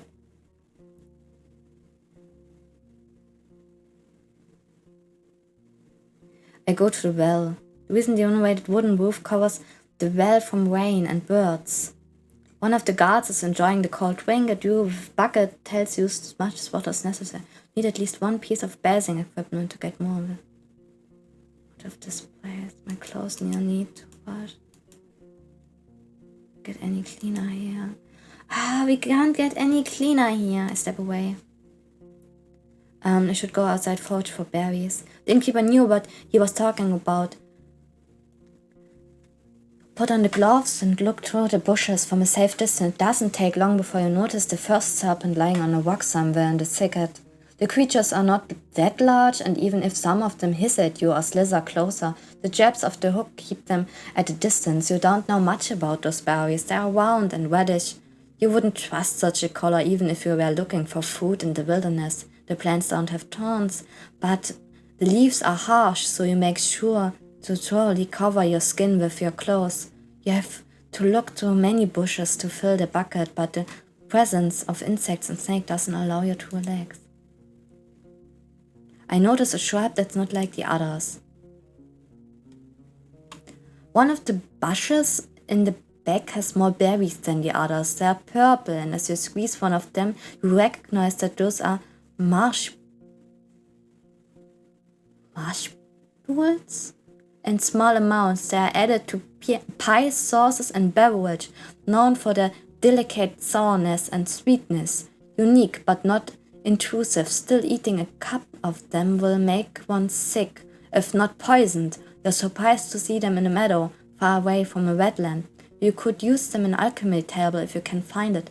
For now, you put a fistful in your jar. The others are still a bit greenish. Berries and return to the gate.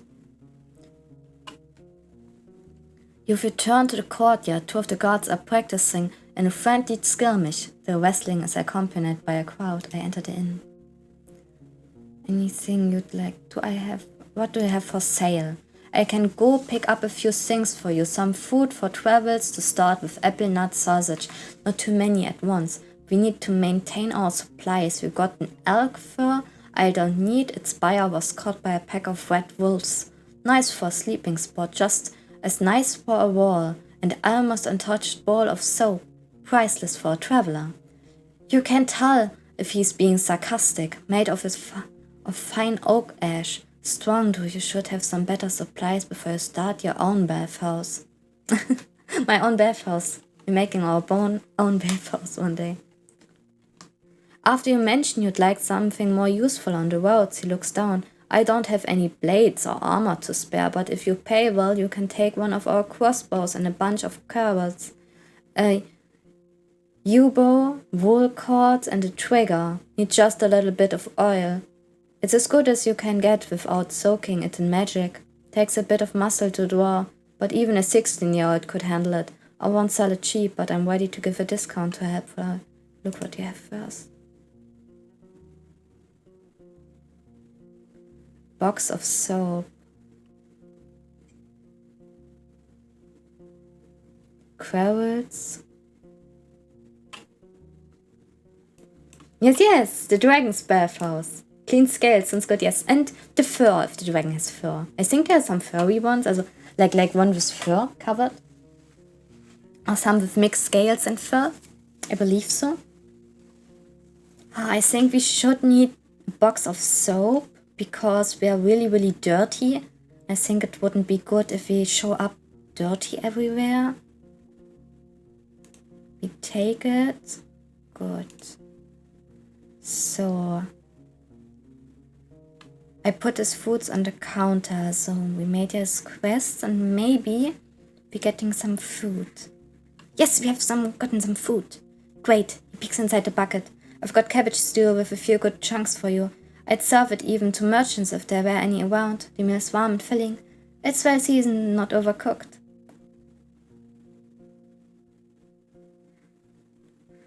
Oh, that's great for you that you're gonna get your scene soon. I hope you find an artist you like and the art style. It's important in my eyes. And like I've said, I rarely have food to spare, but feel free to ask if you ever stop by. You may be lucky and I've been cooking my whole life. Thanks. And how did it all hook of mine work out for you? Still have your hand? I give him the hook, I'm fine. I'd like to buy it from you. Lie, I've lost it. No, we don't lie. We don't lie. We are honest. We are honest. Dragons are honest. Give him the hook, I'm fine. Take the tools from your knots. Need anything else?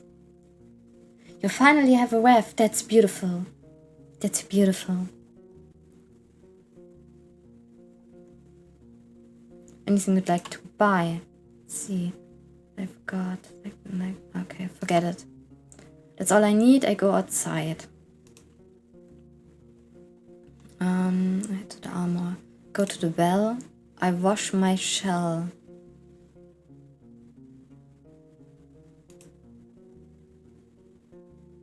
Splashing yourself with cold water in the bucket won't take away your smell, but it's enough to remove the tallow and sweat from your skin, or mud stains from your clothes. I step away.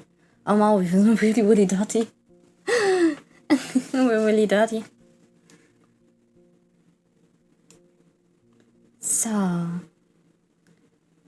I approach the guards and talk with them. The woman in yellow armor is kneeling next to a brown hairy boar, which is resting on its side. The beast is not as large as the dark ones from the forest. It responds to the touch of the human's hands and brush with grateful grunting and rapid twitching of a hind hoof.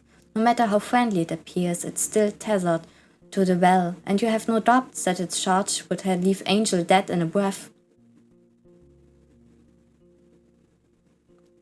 When the woman notices you, she steps forward to the boars, disappointed. So the new road warden, she points at the window with her chin, forestalling the question. We don't need anything now, but when we travel with our furs, we can use some assistance. She may be around 30, but her warm voice, white smile are camouflaging the touch of time on her unpowdered face. Like many red-haired people with freckles, her skin is unhealthily pale. The boar runs up to her, observing your boots and fruitlessly sniffing for food beneath the beaten ground. She pats its back but mountains her focus. How about a game or two? We have a bit of time and can talk a bit about this and what. Maybe you'll get a couple of coins or lose one. She winks. We could play dice or throw access target. Let's play some dice. You arrive and especially the dragonborn, you pull out a cheerful welcome. The two of guards bring a table from the inn. Another one prepares a couple of stools and chairs. There are also spectators, and you're told that the other hunters are either sleeping or have duty on the tower. Remember, no magic, says one of the players. His face is deadly serious. No, I don't so relaxed.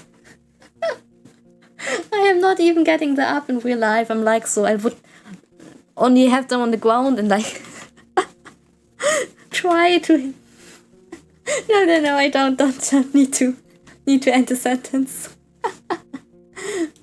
The game is new to you, but in no way baffling. 4 people can play at once. The wooden dice are long, with 4 dotted faces. Every time someone wins a round, they get a point, and the person with the most points at the end win the games, all the coins. As you play, you don't feel like you have much control over the wizard. I blend in with the group. You share casual jokes, memories and views on luck and optimal strategies. Angel and Tulia's camps are also brought up. Damn, Tulia, I have to ask them about Tulia if they know Tulia. You ask about words and locals and their stories or work.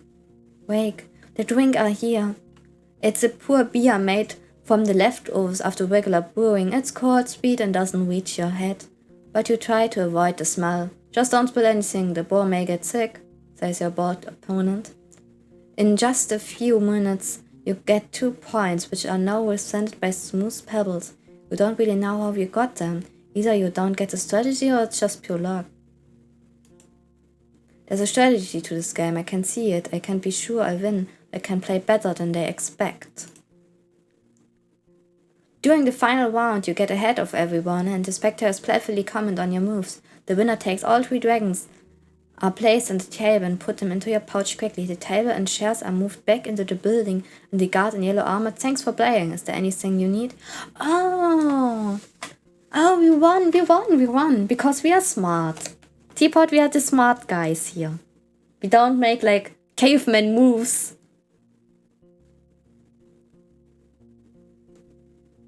Oh, you need to study. True, you need to be a good people, a good student. Knowledge is power and might. Yes. Knowledge is power and might and can burn like fire. We are living this in this game right now. Have you ever been to the heart of the woods? We sometimes hunt south from here. There are good hunting grounds in the western half. The second one is too overgrown. Maybe the soil's different. She shrugs, and moves her hair away from her forehead. But it's a whiskey spot. There are trends there, and wolves, even the furless ones. And if you have to go through the tall grasses, watch out for what's on the ground. There aren't many archers in the trees. She smiles as if it's a joke, but there are all too many worms, even larger than a water leech. Tell me about yourself.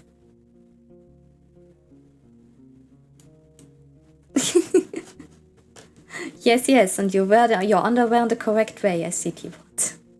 Oh, what was that? After a brief giggle, her voice gets cold and serious. Nah. Road Warden, we use names and stories among friends. You ain't one. Don't make temp curses. I was foraging for berries for the innkeeper. Chuckles. So I've heard. Don't worry about it. Usually we forage by ourselves.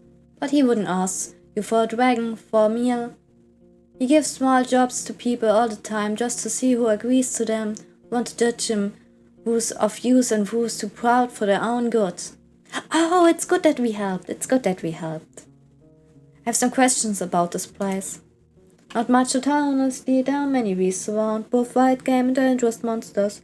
We spend our time surrounded by those walls, leaving only to hunt, forage, or trade. It's an unusual tower. I like it be closer to the gate and shorter. Okay. Like an hollow one? Fair, but it ain't here to protect the gate. The stronghold was built long before we moved in and not to fight off humans. The tower was meant to be used by those who observe the deep forest. We look out for fires, dragons, and any winged creatures that are looking to roost on the roof. Baldy, she not thought the man who indeed is completely bald, has a great eye and sees well even in darkness. Any interesting creatures living nearby? Ha, here, everything lives here. She flips her hair. I swear we saw a few dragons, a unicorn family, a battle between trolls and goblin-faced 2 beastmen, oh, and a gargoyle, and a hunting queen shouts all the time. I could tell you all about them, but I won't. He winks and pats the ball on its head. You know, hunters have their secrets. Whoops seemed to be quite attached to this boar. How could you not be? She crouches and raises the boar's head, but it steps away and squeals as if something murdering it. It came with us from the city just in case. We had no clue how our first winter would go, so we needed some backup meat. And it worked too. Cleans the dirt. She reaches up to the beast again, but it trots away. The woman straightens up with a pleased sigh. We haven't needed to eat it so far. But it's also funny. I learned in my home village that the farm boars are getting a bit smaller and more cuddly. Kind of like ibexes. It's not such a wild, dangerous beast, but we don't let it get close to other animals or children. What do you usually hunt for? Anything we can eat or sell. If there's a partridge, a squirrel, or a rat, we don't complain. But when we move as a group, we look for something larger. Deers and owls are delicious, but we don't always look for tastes alone. There's value in bones, antlers, claws, tusks, anything people use to make tools or sculptures. We use some of them to make tools and spears. You can never have enough spears. She pauses and looks at the strand of her hair, then suddenly speaks up again. And we look for furs, of course. What can I find north from here? I'm sorry we don't really go to those regions. We stay close to home. Only sometimes we move south or west to Howler still, but only to trade. They're fine with buying more than they need, since they then take wars to the coast. She takes a long breath, twirling her hair and gathering her thoughts. You know what? I've never seen a beach, and I've been living here for how many? More than 10 years now, she giggles. The only part of the sea I've seen was from old Pardos, which is placed on a hill. I've never put a toe in salt water. She looks towards another huntress who confirms that her experience is the same. But Old Pagos is a good place, as long as you don't mock their orders and act nice. They also be kind. Boss says they're too serious for him to stand them, but at least they don't bite without a reason. Have you heard about anything about the necromancers? It's something new, her voice lowers to a whisper. I've never been to white marshes, but over the years we've seen people moving away from their cells. They told us that the place has changed too much. A priest died, I think, and the new one awakens the dead. Sorry, wrote Warden, that's all I know. If she's hiding something, she sounds convincing. I'm looking for knowledge about wild creatures. Well, I told your knowledge is valuable. I don't know, she looks at her boar, which is so obsessed with a clump of grass. 15 dragons, no less. Never mind. Walk away. You return to the courtyard. You hear sounds of work coming from the armorer's workshop. Okay, I head to the armorer. You walk past the well and find a small open shed, not unlike the stable, but with a humble set of stable carving tools, hammers, sharpening stones, pincers, knives, and other tools. As long as something can be solved by brute force, this place will find a way to do so. There are two people sitting on a long bench. The first one is a male with maybe inch-long hair, a cleanly shaven face, a thin long yellow tunic, bare legs, and sandals. He ignores your present, chewing a gambeson with great concentration. The second person is a boy, maybe 15, who's wearing the crude outfit of a farmer. He glances at you, but soon returns to sharpening a long dagger. Greetings. The man raises his head, but it's the boy who speaks, focused on his task. He ain't talking. Tell him what it is that you need. The man smiles in confirmation, looks at a piece of garment in his hands, then looks around, shrugs, and turns to you with raised eyebrow. Need officer. Could you patch my clothing if they were torn? He shakes his head and points to the uneven seams on his own tunic, then grabs a crude bow needle and shows its broken head. He wouldn't even if he had the tools, says the boy, but you can try and hold a stell or gale works. Look at the youngster, learning to trade, I see. Kind of, he answers reluctantly, but his teacher pats his knee, giving him a harsh look. The kid clears his throat. Yes, but we both ain't masters, you see. There's not a soul to teach us, so once I'm ready, I'll try hunting instead. Fixing things for others is boring. The man grunts a sound, though you don't understand it. Seeing your face, the boy chuckles. He said safe. Let's meet in the middle. Boring, but safe. The man nods. I'm in need of your services. He nods, points at the laces in front of your jacket, raises his clenched fingers to his shoulders, then gently spreads and lowers them. As if he's taking off a robe, you follow his command and allow him to properly inspect your gambeson. After a few minutes, he gives it back, then reaches for his pouch. He pulls out one dragon bone, shrugs, then another one, and raises both of them in the air. Pursing his lips, he makes a few speech-like noises with his empty mouth, squawking with sound like, I don't know. I consider his other.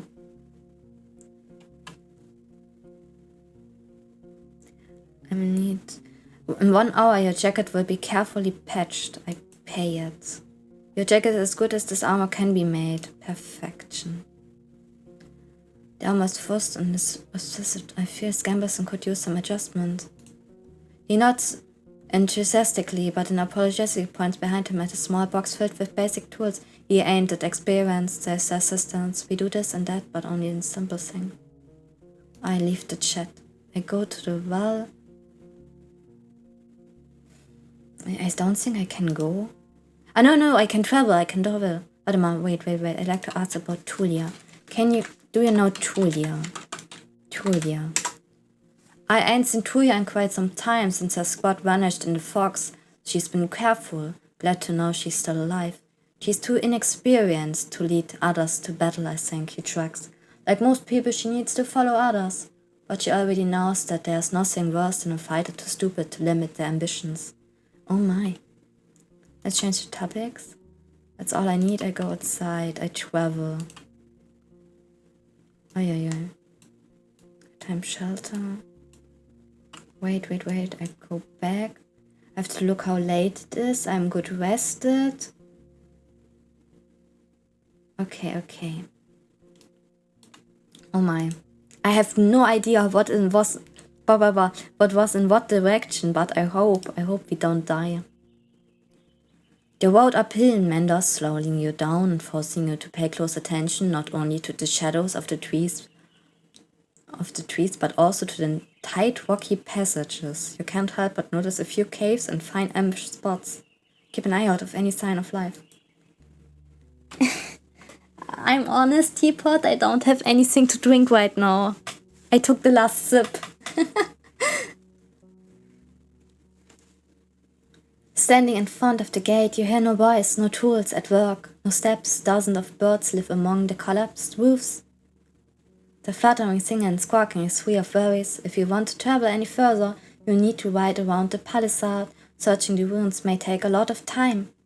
The broken gate in the north will lead you to the village. The sound of gentle rivers reaches you from the east, while you see a saggy fence surrounding the overgrown pasture. Behind the burnt building, in the east, you see an oddly barren field.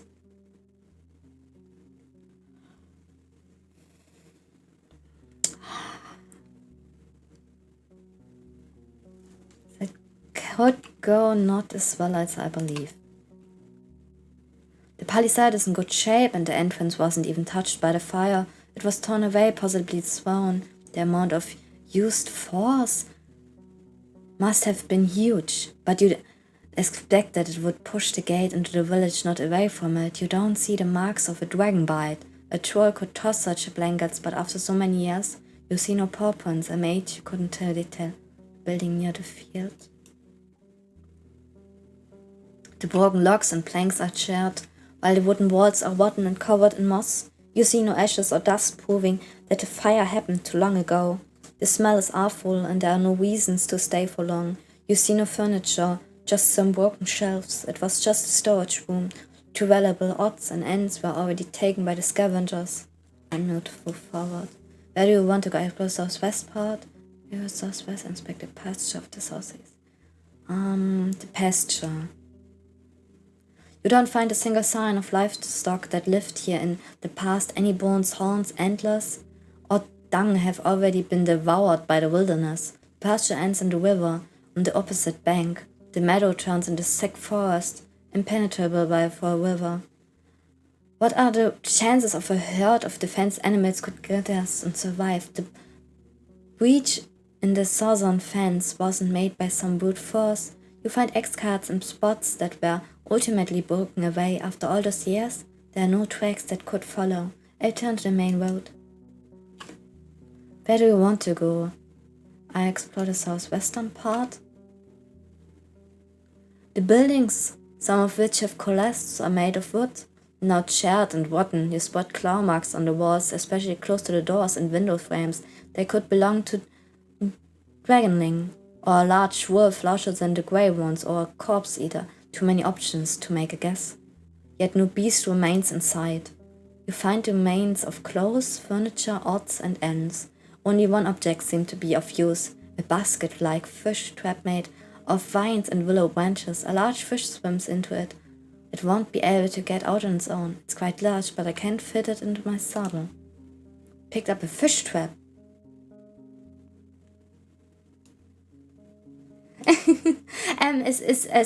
There's a hydrate command even. But yes, I'm working, and I think on Sunday and just chatting, I maybe have good news for you guys. Maybe. And even for me, maybe. I hope so. That's why we have just chatting on Sunday. If you have time, of course, to chat. And after just chatting, when the game is here fine and we like it all, then we can continue it.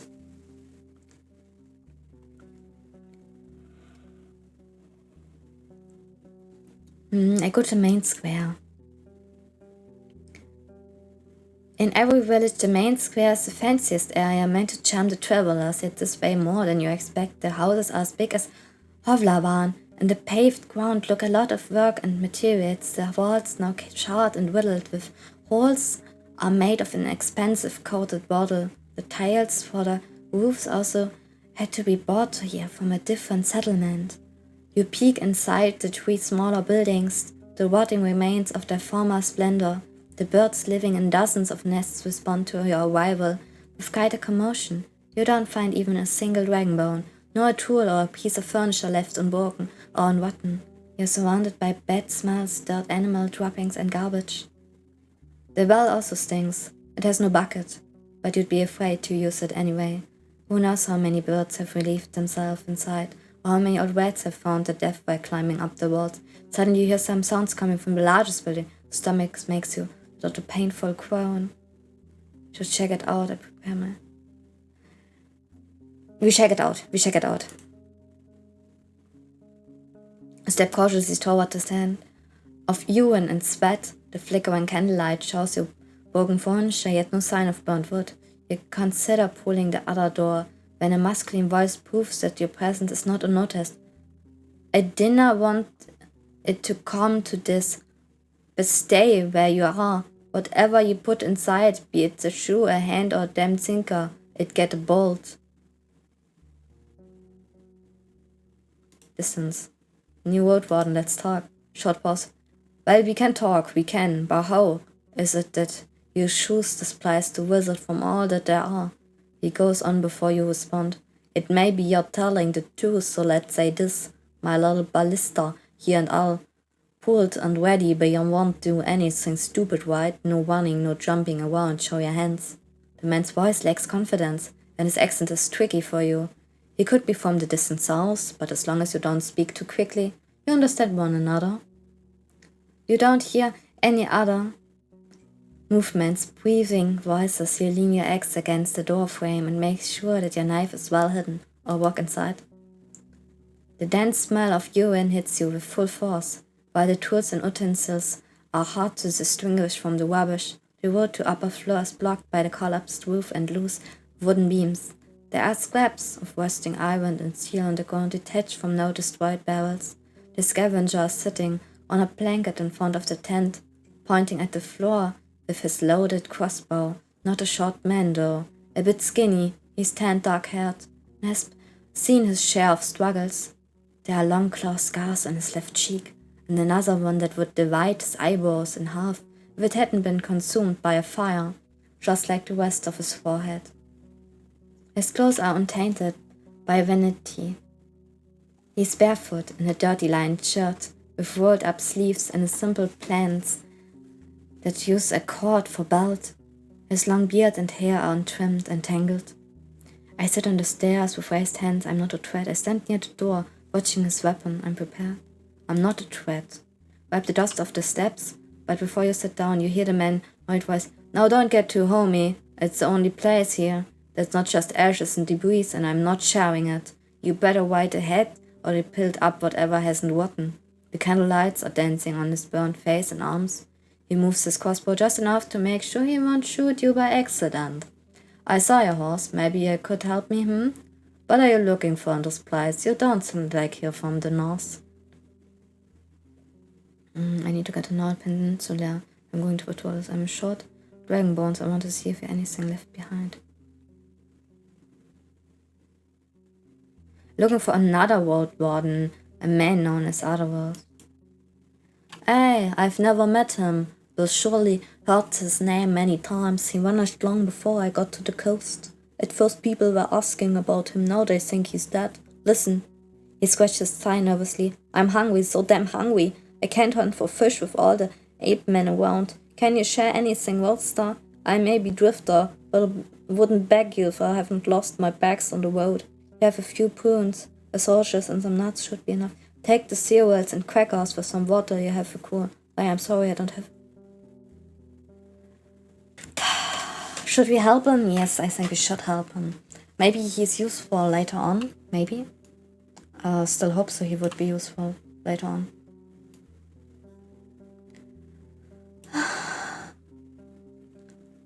Yes, cereals and crackers. Let's also relieve breath. I maybe even boil it. After a moment of hesitation, he grabs a cracker. Without you, I would have to run after birds with my ballista. We'll need to save the birds for the ape man, and because of those stinkers I can't roast here, and raw meat makes me want to puke, thank you. Oh, we took the right ones! After a couple of solid bites, he puts your gift in the wooden bowls. Now, Roadster, he says with a full mouth, if you have questions, ask it.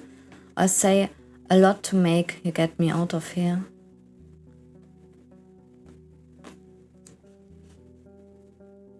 Makes me sick, tell me about this. How do you keep the goblins away?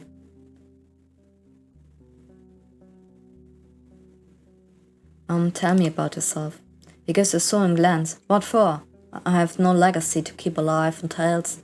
I might tell you this and that after you take me out of here. Ask him what he wants. Why do you want to travel now? And what will you give me for my help? Let me explain first, yeah? I was in Howlersdal, the closest village to the east and north, and people there are nice, you know? Not like an old Pegasus. They are all boring and grimmer than a crow. Basic, cry coin for everything, and damn good coin. I wanted to look around the ruins, see if there's anything left, then moved to Pelt. And hired the hunters to help me here. No luck, a bunch of gifts jumps my packbird just spotted. He spits on the floor fast and nimble, no brave enough to listen to me when all the screeching and scratching started. So it ran away with my bags. A few fell on the ground and I pulled them here. I see how it is. I won't travel around with a tent on my back. He taps the crossbow with his fingers. I need maybe a day more. Just a day. And I have all the iron scrapped from the barrels so I can move forward. Can't take all my stuff alone, and without me around, the ape men are going to break in and steal all my shit. Oh God, I cursed again, I'm sorry. I just stay here. Besides, you have a horse. Come back tomorrow and help me return to Howlersdale. How about it? I just need to know that the road is safe as it can be, Exactly do you want me to do? I need you to make sure there's no danger hiding on the road from here to Howlers, or whether I know there is some danger. As long as you can get there and safely return, I'm sure we can handle some roaming monsters. He totally rubs his hands together. This ballista has hit more beast skulls than I have fingers, and I've never lost a finger, Roadster, only the toes. Maybe to prove it, he starts to count on his fingers, so see if the road there is clear, then come here tomorrow, we'll pack my stuff and your horse and move out. But don't come when it's close to evening. We are going to need 3 hours on our feet, and I won't push through the night, even sleeping next to an Alpine tribe is safer. He chuckles. And don't make me wait for too long. I can't wait for a couple of days if I find some food, but if you don't get back, I'll have to risk, no matter what. Why Howlersdale if we want to go south? We should travel to Pelt of the north. I see your point, but believe never been there. Can they afford my iron? Do they have the means to pay for it? I need coins to find a handy bunch that will walk south with me, and I need a new staff and balls. I know the village. It's a nice place and has a smithy of sorts. I had a chance to take a look too. It's a large inn, a safe one. They seem to be rich and have enough hunters to guide you south. You can use iron to bury it. Well, it's a shorter path, I guess. Fewer spots to get surrounded by corpses. If you're sure it's be the best option, fine. I trust the Roadster judgment. I don't work for free. I have ways to pay ya, don't you worry. I can give you dragons. Bill? I have to sell the iron first, so I need a bit time for you. See, 5 for a short escort would be plenty, I'd say. If you want, I'll give you a secret jar of mine. A very fine mixture that scares ape men away. Works on pale bloods too. Yes, if all the stench of urine is somehow related to this potion, he just winks and chuckles. Bye-bye, Yarosh. Have a nice day. Nice evening. Bye-bye. Thank you for staying. I'd also like to learn more about the villages you visited. Finds a deal as going to escort him. It's like to learn about the villages I visit. He seems surprised. Yeah, sure. We don't have connections there, just my eyes. Just, you know, a longer pause. When you get to Howlers, you'll meet the mayor there. For sure. This and whatever you do, don't ask her where she got her coins from, She switched stupid witch, but don't ask her how this happened, trust me. It's a deal, I'm going to escort you. Thanks, Roger. Just come tomorrow and I make it worth your time. Okay. Are you sure there's any or not on that? You know, I've seen one. People say it's been less than 10 years since their herd came here. I don't know if anything bothered with raising the pyres. If not, the dead are all roaming in the forest now. He clicks his tongue with frustration.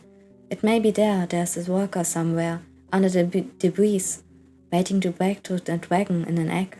He looks straight at you. It better not dig. You searched the entire village? You came to the wrong place. Time, moisture, and the damn wars devoured all the loot. I've been here for a couple of days now, and all that's left is iron carried here. I was planning to get back here with some hired muscle and clear the collapsed building, but I doubt it's worth the time and risk. Have any idea what happened here? Well, I won't guess, but I saw many wounds. There are no treasure and skeleton here, so this place means such as dirt. Someone was barking too loud, so the beast spoke to them, made them quiet again. He clicks his tongue. And that's talking about nature's fury. Bring bad luck, don't you know? Okay. I've heard about bandits. Have you seen hideouts nearby? No, I think they are on the north or east. I stuck into the western road, and no shell bothered me. Sorry, I can't help you. Time for me to leave. Makes a lot of painful groan. Wait, am I sick or something that I have the painful groan? Am I sick? I don't have anything to heal myself, I think. No, not really. No, I have no healing potion, some alchemy ingredients, pretty instruments. Oh yeah. Oh my. I think we are getting sick or something. Maybe the food wasn't well, the cabbage we ate.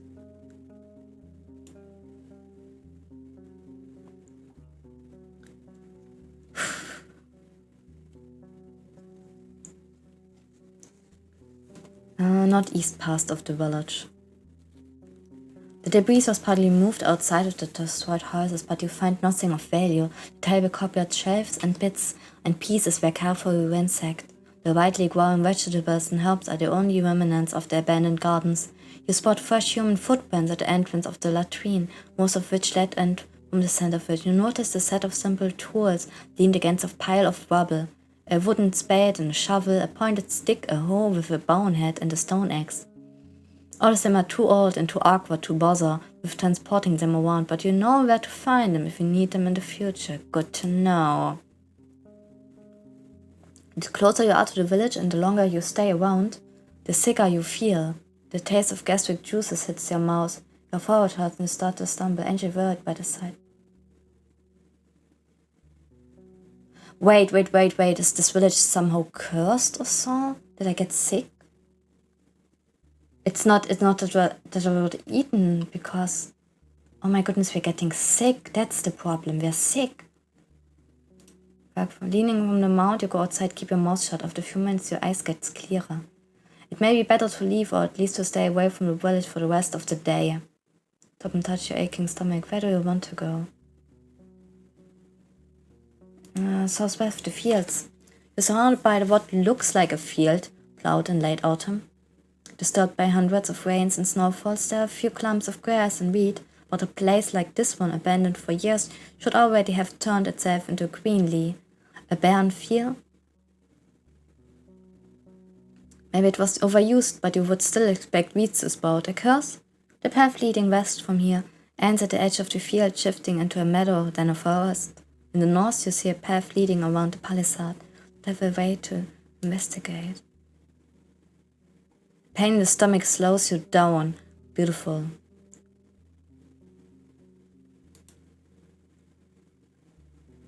We should travel.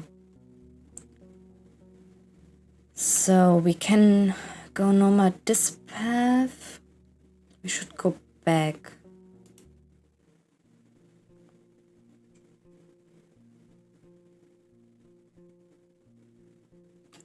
Okay, we should travel more. We travel to there.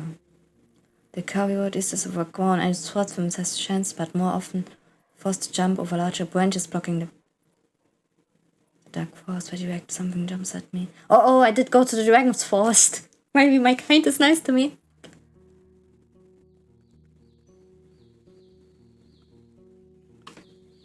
Oh, a couple of stone slabs were turned into a hut-like shape, one of the ancient sharpets raised by the priests of the United Church.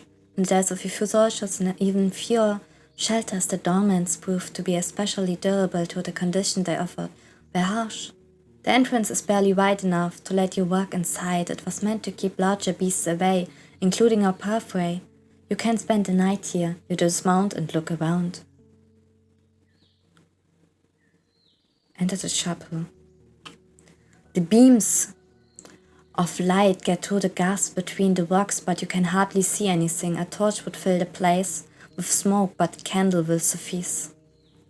You wonder how many travelers have sat on the cold rock observing entrance, fighting with their heavy eyelids. I look around. What are we looking for? Paying attention to example door. Do we have a bed? Either don't find it or you can understand you. Door. There are no doors at the walls. Considering the size of this dorm has only one shaver. Wall are all around you. A sign. Be more specific.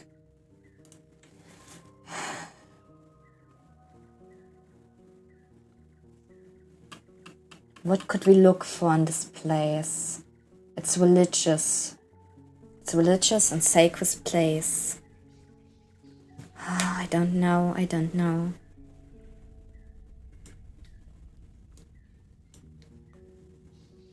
Okay, confirm. I go outside and just lean against the wall, napping. Hourglass carved out of the wall. It's the most common religious sign of city folks, adopted by the United Church, Order of Truth, and the major fellowships. It's used at temples and during the funeral rites, but also to decorate codices or jewelry. The winged hourglass portrayed the ephemerality of life and rigidity of time. When possible, they are made of steel, signifying the strength of humankind's determination and innovation.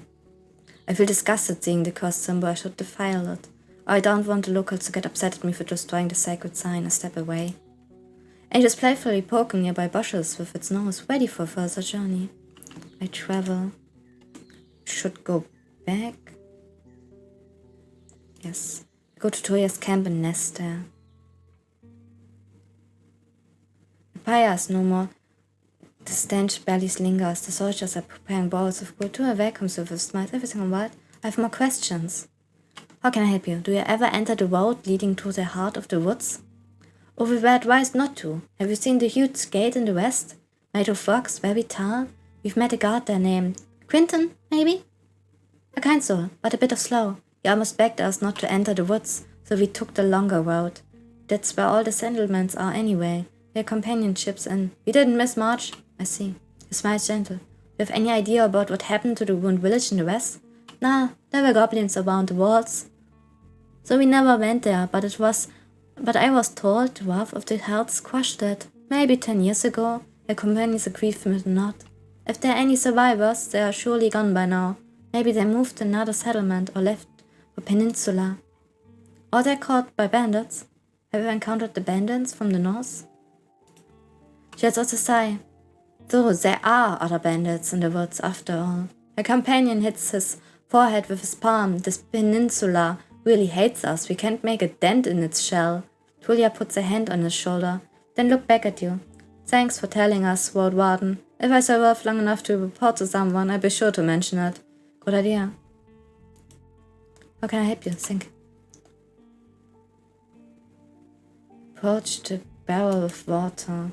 The barrel was recently filled by the soldiers. You fish out a few drifting insects. The oak ash soap and own is not enough to help you get cleaner. Okay. I wait.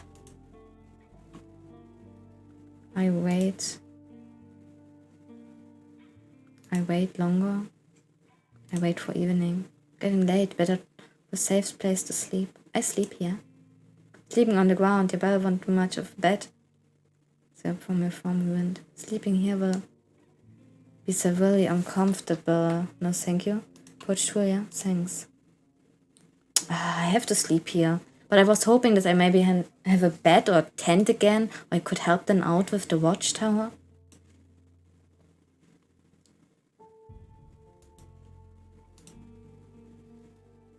I go to Pelt of the North. Maybe they can let me sleep here.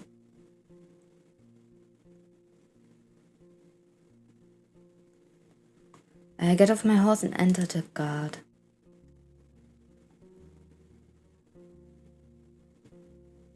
I want to sleep here. On a bench. Blanket won't be much for a bed. Staff will keep opening nearby door, walking around and tugging the funnel. Here will be weather uncomfortable. A comfy bed with a clean blanket. Chamber, you also get a larger breakfast, a wash tub with water, soap and some clothes to wash your teeth. We rented. Oh, look at how beautiful the night looks. Oh, it's so pretty. You hear your thunderous roar. You rise to your feet and wipe the sleep from your eyes. The doors are opening. People are shouting orders and words of warning. As you open the window, you see what's behind the commotion. Something is on the other side of the wall, trying to get through, and the guards are fighting it off with their torches, spears, and crossbow. Thanks to their light, you see a large furry paws placed on top of the wall. Walk. As far as you can tell, the beast is but a single leap away from getting inside. I need to help them. You look for your gambeson and blade, still a bit foggy in your thoughts, and once you find them, you struggle to get inside the jacket. As your habits kick in, you see the innkeeper right in front of you holding a candle. You're a guest, stay here, he says without a shadow of hesitation. My team has no time to worry about outsiders. Just after his words, you hear cheerful laughter from the wall. Judging by the way they point their fingers and lower their weapons, the beast is fleeing. Well, I shouldn't expect people will need my help all the time. If I had been there, maybe we could have caught it. Oh, that's the decision I made. Because I rented the room, I couldn't help to capture the beast. I see how it is. I see. I could have caught it.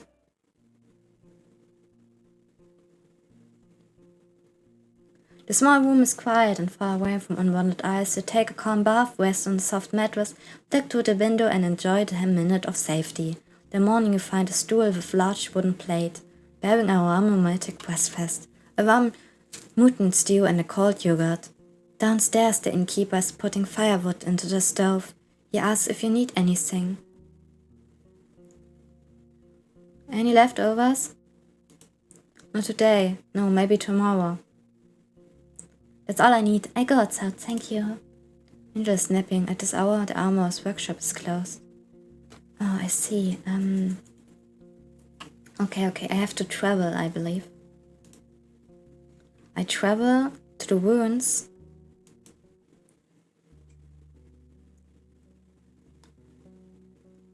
So, I return to the scavenger's camp. Hidus is open. You see scraps of metal organized in piles, while the old furniture has been dismantled into loose planks and pushed into corners. Hey, roadster.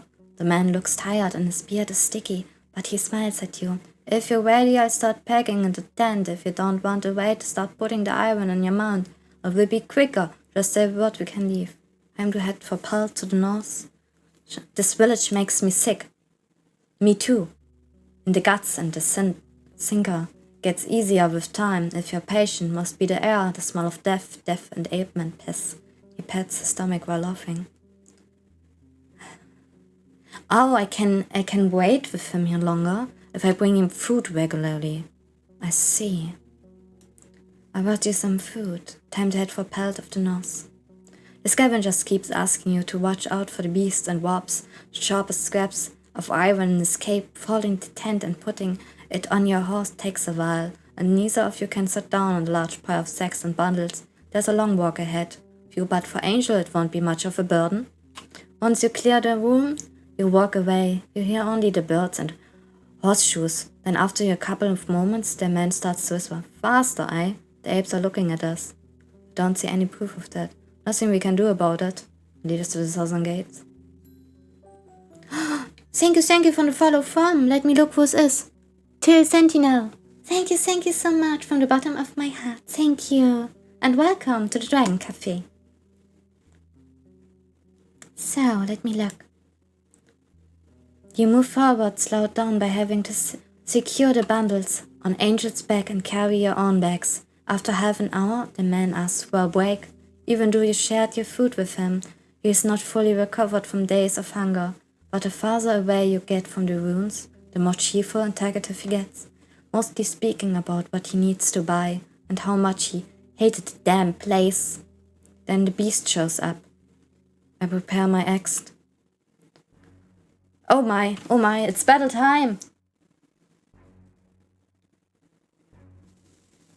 Oh, hello Tilden. Welcome.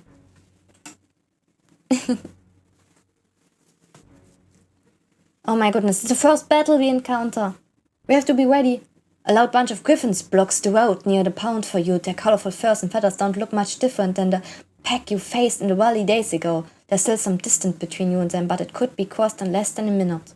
There are maybe 20 beasts inside, and this time they pay you much more attention. They spread their wings and start to screech, some making a few leaps forward. Your mount is too overloaded for you to run away and get out of the range. Better to hold our grounds, grunts the scavenger preparing his crossbow and dagger. Oh, Jesus Christ. Oh, no. Oh, no, I don't like the battle. Sure, let's stay on defensive, but keep an eye on the horse. Quite opposite. We should charge at them, yelling and swinging the weapons. Let's startle them. Let's focus on killing one of them as quickly as we can. Maybe the others will flee. Oh my goodness. Turn towards the man. What's your plan? The shark's not much of plan here. Just kill as many as we can. And we're lucky the rest will tuck their tails and scat. They won't kill all 3 of us, eh? They're just griffs. 2, let's stay defense, but keep an eye on the horse. He nods and blocks the path between the beasts and your mount. Then raises his loaded weapon, moving his aim between the approaching creatures. I stay close to the scavenger, making sure nothing jumps on our backs. I keep a bit of distance between us. We have enough space to fight. Until a creature gets in my range, trying to surprise us. I stay close to the scavengers. The man arrow hits and stops one of the creatures, but it doesn't buy you much time. He realizes your plan and also gets closer to you. The semicircle of beaks and talons is hardly organized, and one of the creatures simply leaps at you, and the others follows. For the next minute, you slice and dice whatever you can hit, filling the air with screeches and feathers. The sheer number of opponents overwhelms you more than once, and it's difficult to keep pushing them away with your free hand. Judging by the painful shots, the scavenger is struggling but is still alive. Finally, it all ends too, not because of lack of opponents. The 2 creatures you butchers are on the ground, but the others, some of them hurt, have enough strength to run away. Their will is broken, yet the pack will go on, at least for some time.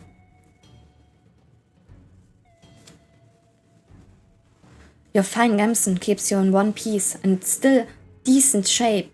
The man spits on the ground. My apes and ibexes bang this place day after day. He leans forward, taking a few deep breaths, then looks at you. Roadster, we have a fine team, you and I. He laughs briefly. Let me draw my ballista and we can move forward. Just smile and try to ease Angel's thoughts. Better to keep moving. Oh my goodness. We did okay, we did alright, and we didn't die. I was thinking maybe the scavenger gets injured, and that would be quite bad. So, let me look.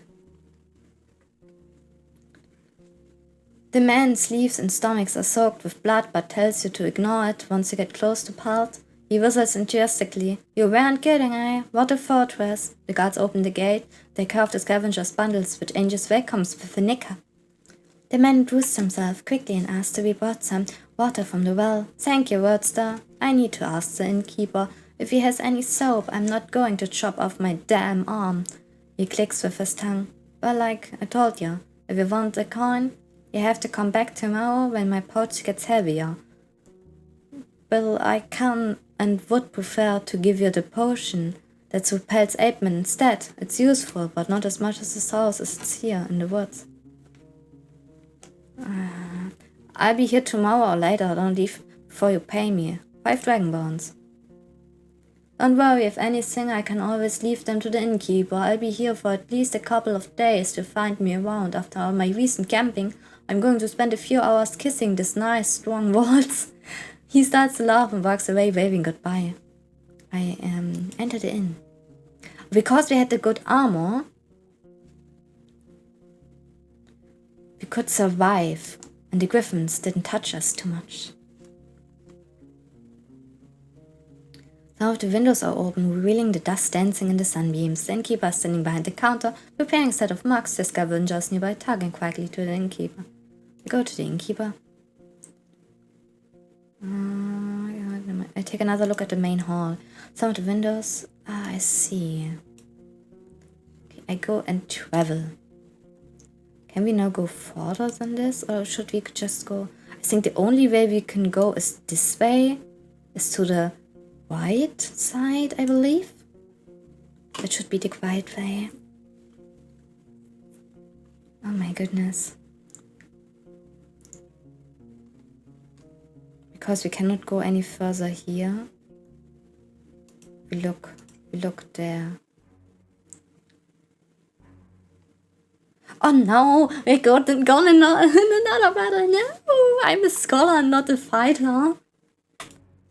The neglected path barely finds any space among all the hills, trees, and streams. There's a deer on the ground, lying in a wet puddle surrounded by a small pack of creatures. Notice your presence quickly. There's about 8 of them, with thick furs in shades of brown, grey, and black and hairless faces with small eyes and large mouths, currently stained by the blood of their prey. Some of them move on all fours, while others comfortably stand on 2 feet. There are 2 or 3 heads shorter than you, but it's your mount which truly towers over them, and you see how a couple of beasts take a few steps back, grunting and glancing one another. Default! I am a single woman with a horse, and there are like 8 beasts in front of us. 8 beasts. The one with gay fur shouts, and the other move towards the rocks and sticks which are piled on the road. They are told them awkwardly, and some struggle to maintain a straight posture, leaning on their new weapon for support. Then almost all of them spread to your left and right, blending with shrubs loudly. Only 2 of the apes are standing still. I'm not prepared to face a pack of goblins. Am I prepared to face goblins? Am I prepared to face goblins is the question here. I am not a fighter. I have just an axe. I have a horse. I have decent armor. Without...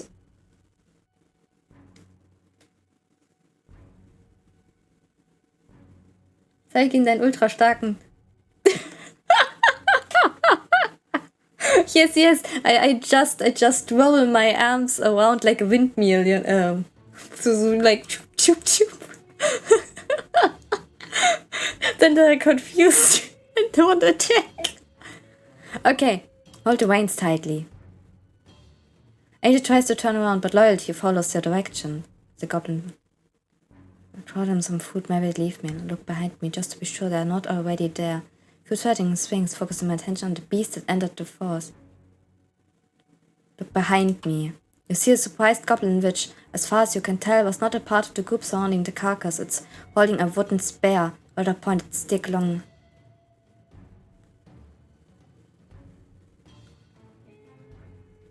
Oh my goodness, we are really in combat right now. I should have just left. I should have just left this place.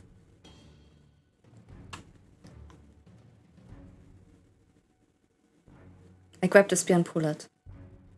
You grab the spear and struggle a bit and take it away from the goblin, but the way the situation unfolds seems to shock it so much that it lets go of the weapon and jumps away, landing on all fours with guns and awe. The other goblins shout both at you and at the other and one another. They suddenly leap forward, trying to get to you from multiple directions at once. There's more of them now than at the start. Over a dozen. I can't win, I can't run away. I rush Angel forward. Your mount speeds up to it doesn't have enough space to enter a gallop. You prepare for your weapon, but while you fight somewhat comfortable with a blade when on foot, fighting from a saddle is completely unfamiliar to you.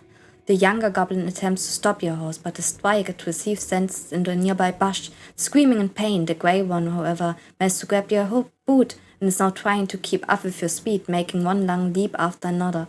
You attack with the pointed stick almost hits the mark, but the creature makes such an unpredictable movement that you struggle to land a good jab. Aim for the head. You hit it with the pointed stick, not only piercing the beast's skull, but also using the impact to push it off your way. It rolls over the road, and your mount runs faster. The tip is covered with blood. Your leg is free, the road is clear. Right as fast as we can. For a few moments, you hear the angry shouts and screeches, but soon after that it again, only you and your mount. You realize that you still have the goblin's spear, a primitive pointed stick which would be completely useless in most situations. There's a light blue scrap of line tied to it. Just beneath the pointed tip, you wonder why a monster would carry about decoration at all. Maybe never bothered to get with. I better attach it to my bundle. The spear is light and you easily scrap it along your mount's side. It looks like a broom handle. Time to see what we're going to find down the road. Oh my goodness. Fallen tree.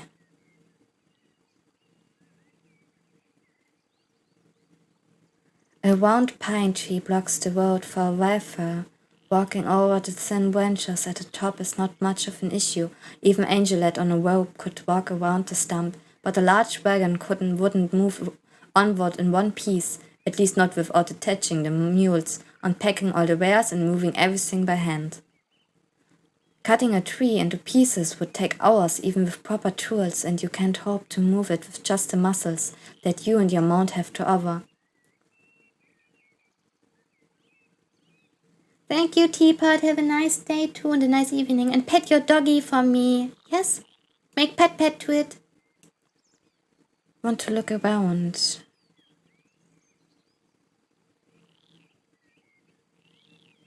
Consider washing myself. The river is full of life, not only a bit brown and greenish, but also smelling of algae. It won't help you much.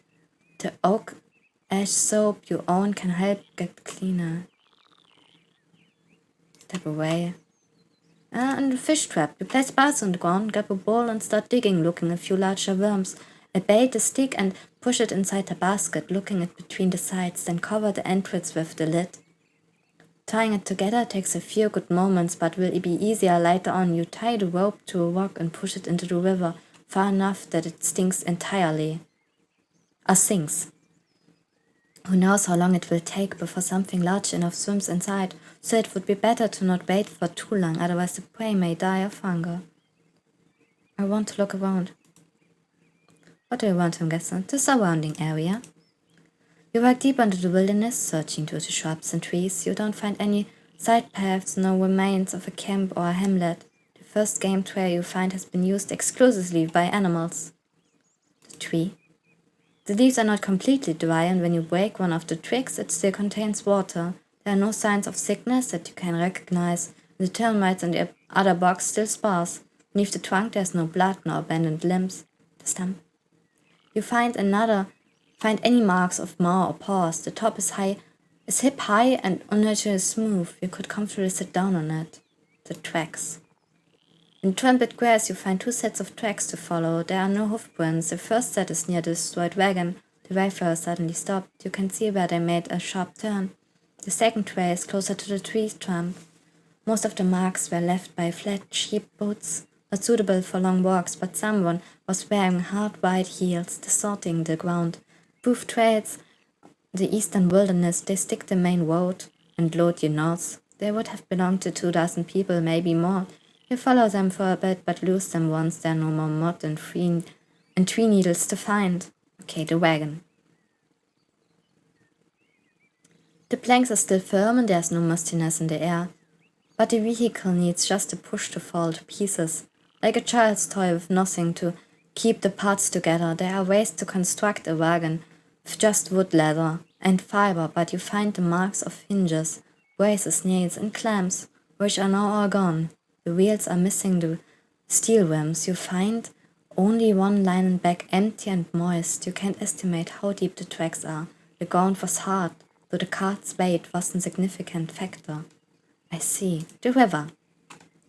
It would only take 2 steps to disappear in the deep water. The rock bank smells fresh and filled with the sound of frogs. Insects and birds is not a good spot to quench your thirst.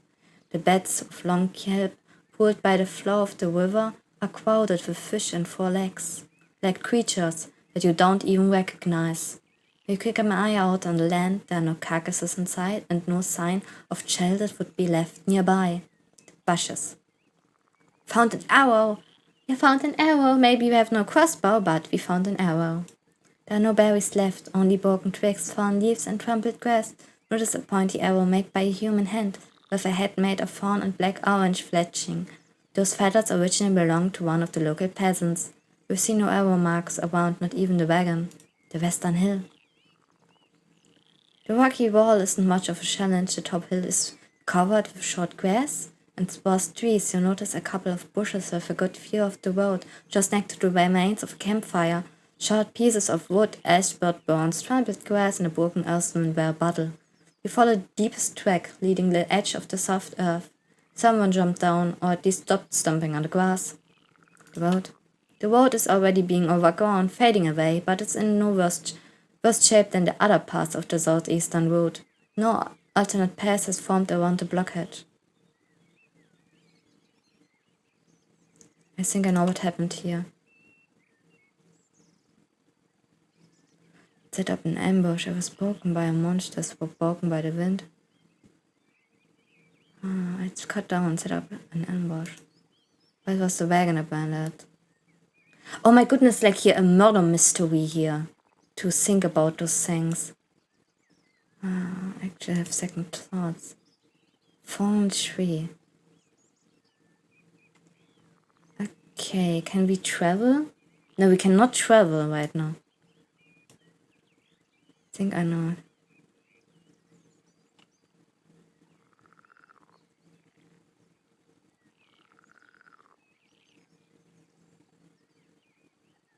Oh, we have to solve this. Set up an ambush.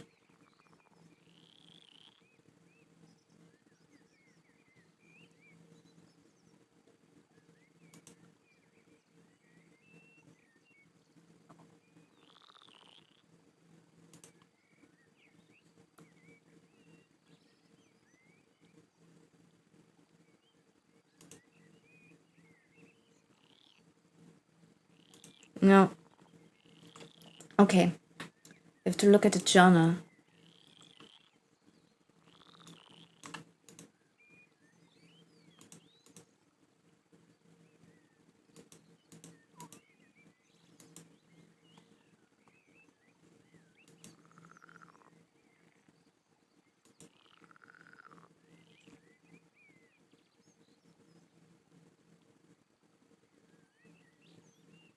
I have to leave on the 40th day of my journey, as I have really to leave the city as the quest of the story.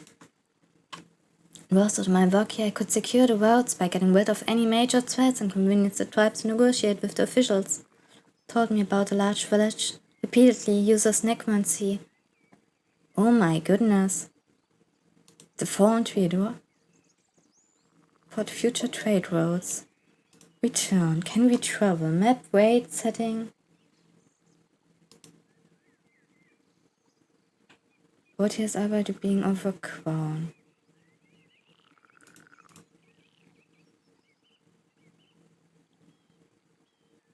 Okay, I look at everything again and maybe I get then together what happened.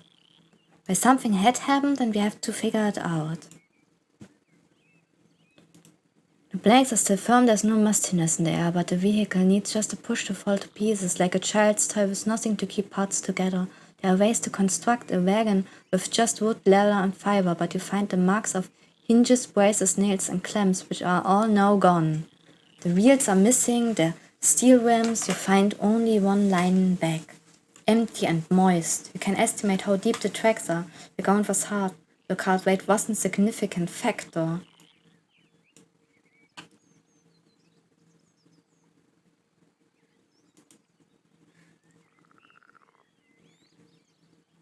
Okay, I claim on the western hill. The rocky wall isn't much of a challenge. Top is hill covered short grass. When you have a tip, chat, then you can't help me with this. It's nothing like I'm enjoying tips and helps. But when you follow the deepest tracks leading to the edge of the soft earth,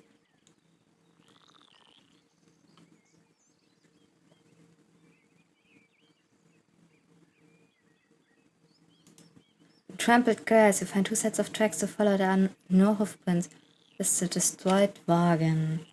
First suddenly stopped. You can see where they made a shot.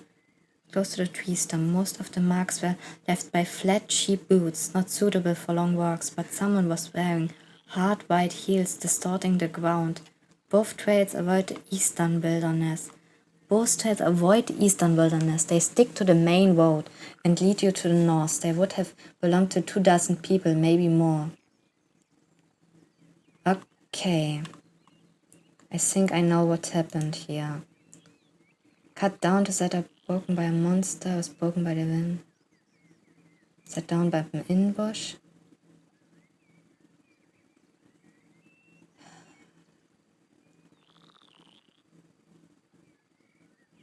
They left it behind. No, wait. They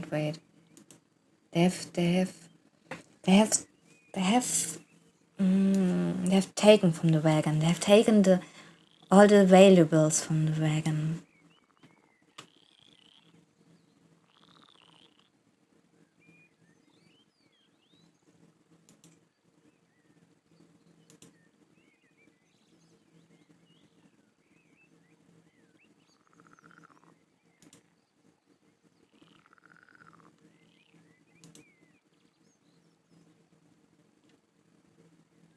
Okay.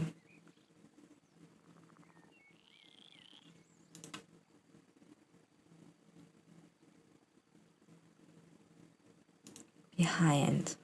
People, passengers.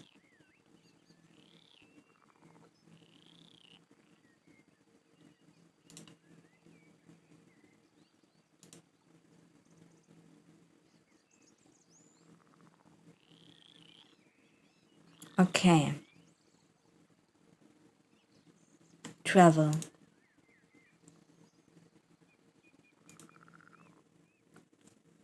As only right uphill, the forest is sparse. Soon after, the tree roots tear the path apart. The road is coated with branches, acorns, leaves, and chestnuts, and some seedlings have already broken through the peated surface of the road.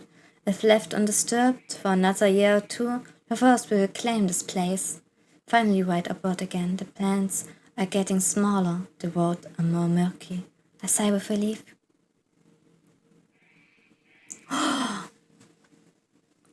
If the hills are full of life, you don't hear anything coming from the watchtower. Its upper level lacks of wooden platform from which the guards could fire their crossbow or drop stones on the opponents below. But this place was not meant to be used in combat, but rather for shelter from claws and fangs. Such structures can be found especially on tame parts of the Dragonwoods, and occasionally by travelers or patrolling squads. Since the end of the war, the cities can't find enough people in Dragonbones to keep them in good shape. You see no footprints, no lights, no fresh trash or latrine. The birds are preening their feathers on the top of the tower, while the branches of nearby trees are swaying in the fierce cold wind. Look for the tracks. The tracks lead here through the narrow gate west. Their hard heels are especially notable. I take a look at the signpost. The wooden letters are damaged by decades of rains, frost, boars, claws, and mosses. You stretch off some of the moss. The planks and the stop points both forward the watchtower, where the letters spell south and away from it with additional carved north. On the one beneath it points east, and this time you see tidily written words painted in the wood in blue, enchanting. In Hoverlaven, enchanters are artisans specialized in filling ordinary items with magical pneuma, and sure enough, the arrow here looks more like a magic wand. The bottom plank pointing west has a picture of a tall tower on it, surrounded by little houses. Current spell monastery, but wood is covered in red paint, suggesting danger.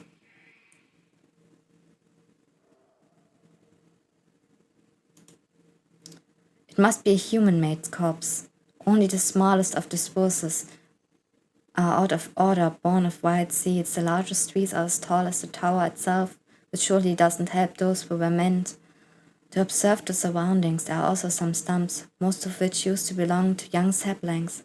These trees were likely meant to be sold to carpenters and corbers, but they were left alone many years ago. In the corpse you find white fennel and lettuce. driving in shadows, and there are pears and berries growing among nearby trees and shrubs. Okay. What a defense.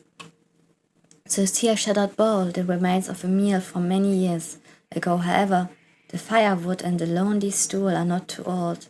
You don't doubt that the watchtower seems less threatening to wayfarers in the wilderness around it, even when it's locked. Okay, I approach the entrance. You take a look at Angel if necessary. It could bow its head and walk inside. The place should be a decent shelter for both of you. The planks are strong, heavy, well protected from rain and wind. When you knock, they seem to be thick.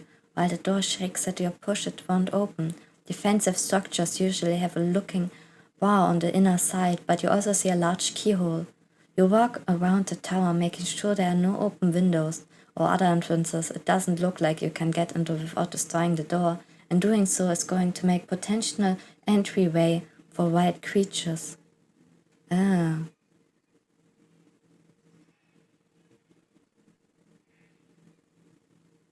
I look through the keyhole. You kneel down and take a peek. There's nothing in the hole, but the room is dark, with tiny bits of light passing through the crevices of the window. You see the shapes of wooden furniture, like table, casts, a ladder. The only movement you notice belongs to the dust stand. I turn to the crossroad. I approach the gate. Setting up a firm wall in a place like this is a bit unusual. It goes for more than 40 feet until it connects with a natural rock face. Such a structure could be found near the city, acting as a checkpoint at which to stop any travelers to search through their belongings or request a fee. But in the middle of nowhere? Deer and other animals used to be running here with no hindrance. Must have been more than a night, a risky investment. You touch the gate, made of high-quality wood, previously soaked in oil, now mostly wiped off. It was left open, and you don't see any wooden bar that would be used to lock it. You try to move the cold planks, buried in dried-out mud, but with no luck. It would require some wearing digging. Okay, I travel further.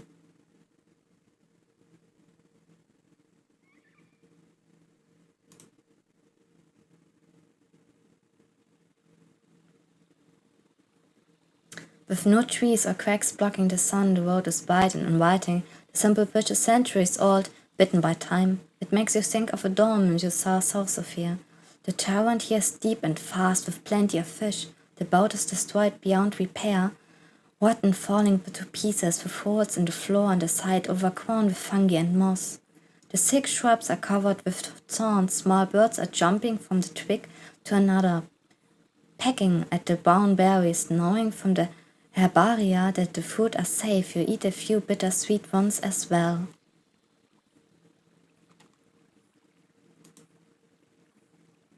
Think a read about those fish.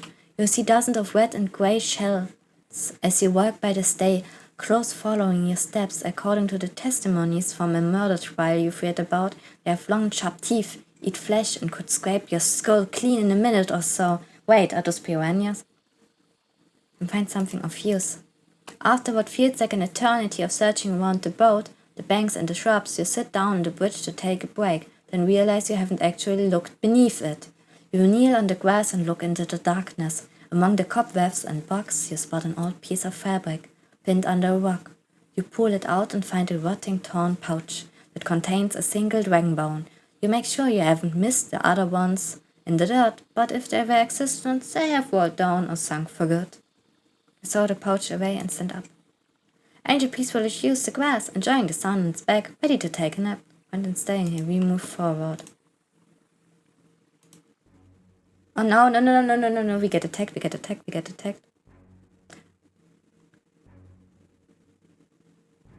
The gentle road leads downhill, getting greener and less rocky, and further north you get, just in case your eyes run towards a few drier parts of meadow, and you instantly shout at Angel to make haste. A pack of short-haired wolves, at least 20 members strong, is chasing after you. Their coats are a mixture of yellow, black, and white spots, as if someone threw mud and paint at them. They move towards the road with a human-like speed, and you realize only some of them are running straight at you. They try to cut my path. If it wasn't for your palfrey, the beast would have already caught up with you. The trap was perfectly set up, not leaving you any paths of escape. Your terrified mode is disciplined enough to stay on the beaten path, and even though one of the big-eared wolves almost sink its teeth into your mount's thigh, you manage to squeeze between the hunters. For the next few minutes, you do your best to get further away, and while your gallop is indeed faster, the wolves easily shorten the distance by moving through this vast forest, right past a wooden cabin placed on a clearing at the bottom of a rock face, but you can't stop while it chases at your back. And maybe I have something I could use here. Uh-oh. Think about your sack of bundled pack won't aid for short things out. The group gets larger and further you go, as even more of the members previously hidden among the trees and grasses now join in the hunt, allow the tired family members to slow down. May be able to lose them after some time, but scaring or wounding some of them maybe force them to give up their prey sooner, if nothing to fight them off with. You focus on the road ahead, forcing your mount to speed up whenever a beast tries to catch us. After another few minutes, you leave the hills and enter the grasslands of the valley, but the pack doesn't give up on you yet. At least their numbers have stopped growing. You're already outside of the territory, and a handful of spotted, colorful shells also seem tired, forced to stay on the beaten path. Without a pathway, would be dead already. You get out of the valley and follow another narrow path through the hills and trees, clearly shaped by humans, at least in part. The leaves and rocks start to blur in the vague memory, but in another few minutes, the whole stop. You don't slow down just yet. Those were some stubborn wolves. You reach a gentle open path, seeing a lake at the west and hearing a gentle creak ahead of you. Angel is exhausted but patient, more happy to survive than it is angry at your wanderlust. At least you can hope. Pack will move a different place during at night. I better get out of the saddle and let it rest for a bit before I move forward. Oh my goodness. I think we nearly died. The air is humid but fresh, vitalizing. The light touches the road and shrubs, blocked only by a single willow, wild and untrimmed. You're by a lake, too large for you to see its other bank, but the local soil isn't too fertile. There are only a few trees in the horizon, while the struggling bushes and grasses fight with layers of rocks. The further path north is green, bright and calming. A grey rabbit is cleaning its fur near the brook, but the sound of hoofs makes it hop towards a nearest shrub. Right after it sinks into the leaves, you hear its squeal cut off quickly. Whatever it is hunter was, it leaves behind only the rustling of the thicket and the trail of blood. You wait for a long minute, with a hand on your axe, but the creature doesn't return. You relax a bit, then turn toward the stone-shaped trophy young woman, and ride a bit closer to it. Such a monument would be better fit for a temple, or a rich city folk's house. Here, without any culverts, already losing its shape from the rains and dust. Chunks of the face and hair have already broken off. It has detailed eyes in human-like proportion, and the clothes are like fabric petrified by a spell. The statue carries a usually traveling equipment, a walking staff, a gamson, a simple pants, are covered by leaves. Shame to see it deterring. You observe the delicate face and the broken fingers, the last bits of which still hold the staff. You wonder why someone would place such a thing here. It may be a statue of a long-gone hero. It was made to likeness of a person who placed it here. She wanted to be remembered. Here comes a traveler heading to the sea, to drop it off after the wagon broke. Single marks away. There are no answers to find the statue's absent eyes. I could get rid of the branches, clear the space in front of the statue. Something valuable hidden beneath. Locals may appreciate them after they relax. Dismount and approach the bushes. Try to push them away, but the stems are thick and healthy, crowded with insects and spiderwebs. Thankfully, you see no thorns, and the touch of a leaf doesn't make his finger itchy. Could use my axe to cut down the bushes and twigs. You tether Angel to the tree, letting it choose between drinking, grazing, and napping. You prepare your equipment, keeping an eye on the bush where you saw the rabbit's last movement. You use your weight to move the plants to one side, to cut right above the ground. The stems are healthy and flexible, so getting to the stem is rough, but you have enough strength to deal with them in a couple of minutes, then throw them into the lake. The work goes for a bit, but once you're done, the statue ascends from former glory. A couple of old offerings are still on the pedestal, polished rocks, bone figurines, and moldy bowls and plates that used to store food. In one vessel you see a dragon bone. It's dark and cold, be older than a generation, but it would surely be accepted by a good reason I should leave it behind. Turn to Angel. Anymore. I take the coin. I'm washing myself in the stream. Step away. I travel.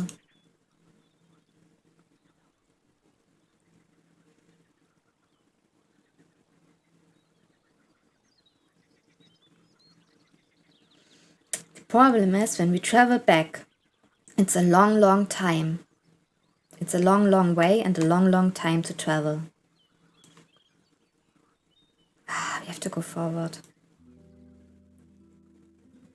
Oh, what? The lakeside is filled with chirping and circuits and crickets, as well as the roaring of beasts from the hills. The aerotaurs course and interwoven with the flowers and bumblebees, while the peaceful water shines just as much as the wings of dragonflies. This road is often traveled, and the clatter of hoofs carries far. Thanks for the vast field of view, the creatures hiding in the meadow are unlikely to jump on an animal as large as Angel. In the distance, you see a palisade and a large building set on the side of a crossroad. Once you get closer, you hear a conversation. From behind the wall, two men are arguing about if they really just heard a horse. Finally, someone to talk to. Hello. Angel carries you toward the open gate and its own welcoming an opportunity to rest by pushing out the air loudly to its nostrils. An abbey wooden pen won't offer much space for a horse, but should be enough for gazing and a nap. As you dismount, two men get up from the front stairs. Their clean-shaven faces reveal that they're in their early 20s. The first one is taller than you, broad-shouldered, and wears light brown pants and a darker jacket, both of them made of leather. With an inviting smile, he gets up and moves to open then closer. His steps are heavy and slow, but every movement is marked with carefulness, assuring he won't knock down anything or anyone. The second man looks as different from his colleague as the sun and the moon. He's unusually short and wears a heavy cloak made of black fur so large it could cover his entire shell. He opens the door of the building, hides his hand and peeks into the room. Foggy! His voice is shrill and unconcerned. A messenger, come! Take off some of my bundles, let my horse rest.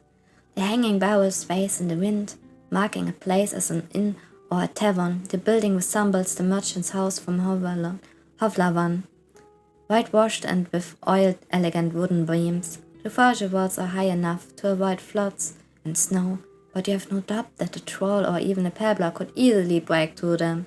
The palisade is short, has hardly any support, and has no walkway for crossbowmen, hardly enough for even a makeshift hamlet. Yet it's open harbor and it makes you uneasy. Aside from the fish, any creature, aquatic or not, could just walk into the yard, undisturbed. The path is covered with paw prints and claw marks. Better not leave Angel outside during the night. A black and white bird swoops into the water and flaps its wings. It takes off with a sliver, twitching creature in its talons. The large man clears his throat. And what have we here coming from a far friend? Are there no horses and hobblers? His voice is stentorian, close to a shout. You recognize vaguely his accent from the city harbor. Friendly. Quite far, kind soul. Angel came with me from Havlavan. He needs appreciate. A weird beast, eh? A donkey that can kill a man. You notice he keeps quite a distance from it and holds his hand closer to his throwing club. I haven't seen one in a while. The roads aren't that bad. They all take you north, east, west, east. You hear heavy footsteps. A woman shows up in the door and looks at you from the top of the stairs. She's even more towering and stouter than her son, the man who just welcomed you, with her massive chest and a pear-shaped face with a prominent chin. Her movements are composed and confident. She may be older than 50, with a mixture of grey and dark blonde hair. She has only one arm, the left one, notably muscular and with a hand so large it could likely chop off Angel's head with one single strike, or crush yours like a berry. Through the slit of a robe, made of creamy round fur, you spot her trunk-like leg. She runs her eyes over your blade, armor, and mount. Her lips form into something of a smile, distorted by the scar that runs through her mouth. The tall guy looks not like her. The tall man spreads his arms, form a chain between you and his mother. Meet Fergie, friend. Ma, the rider has come to us from Hovlavan. Just look at his horse. His powerful voice turns timid and keeps turning his head from left to right and back. Too bad we have no hay. It looks hungry. The woman looks at him with amusement, then glances at your palfrey. Aye, a cute monster you bought, but not enough fat on it. If it ever breaks a leg, bring it here, we'll smoke it for winter. She stretches out her only hand vaguely. What brings you to Fergie Lake, love? Just stopping by? Her voice is hoarse and like that of a traveler who has spent too many autumn nights in cold tents, yet carries a hint of motherly concern. I close the animal pen behind me and head towards the stairs. You won't find another shelter in this part of the Dragonwoods, especially not in creeks. Scratches her broad chin with sash-like fingers. You drink? Distance. Not from time to time. My head. Only if there's no water around. We do have water, and I may find a snack or two. Come, dear. Her shouting enthusiasm makes her mount snort. The loudness of her speech is quite unusual. Share a story with me.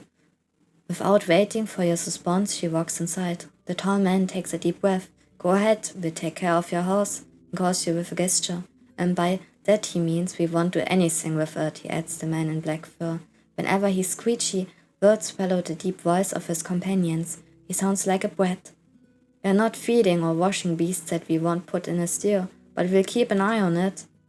We find new spots to rest. The side of a boat and a stall near the parside. Without another word, I go up the stairs. The narrow segment windows shutters, let in a lot of light. Without letting the beasts inside, the air is humid, but carries not a hint of purgidity. The heels of Foggie's boots make her step thunder, even though the blankets don't creak. Make yourself at home, she says without looking at you. Hiding to the trapdoor in the corner, I just grab a little something. Your ears catch the screeches of hunting birds and the wind that leaks in through the window, but other than that, the room is quiet. I say we investigate the house tomorrow we found, after we played a bit of Yu-Gi-Oh! Duel Links, and I would end the stream today. I have read for 3 hours and it's a bit straining on my voice, and I want to read to you tomorrow too, but I have to say, first of all, this game is quite intriguing. I'm Sknueisen, I used to be a scholar. Wait, save. We should save here. Ah, here's an empty slot. Beautiful. Beautiful. Return. I would say we play again tomorrow, my lovelies. I'm happy to read to you this lovely story until now. I'm really happy with the game and quite surprised how well it read. And the music is nice. The pixel graphics are nice. It has quite a charm. And there's intense scenes, like the chase with the wolves. We have to watch over Angel here. I believe it could happen something to her here. My beautiful, beautiful horse I love so much. So, my lovelies, I thank you for being here. The same time tomorrow, I will upload the new stream plane after the stream ends. And you're quite informed what we stream then. Also, thank you for being here. Have a nice night. Have a nice night. And we see you tomorrow. Goodbye, my lovelies. Ciao, ciao. Until the next time, until tomorrow. Have a nice evening.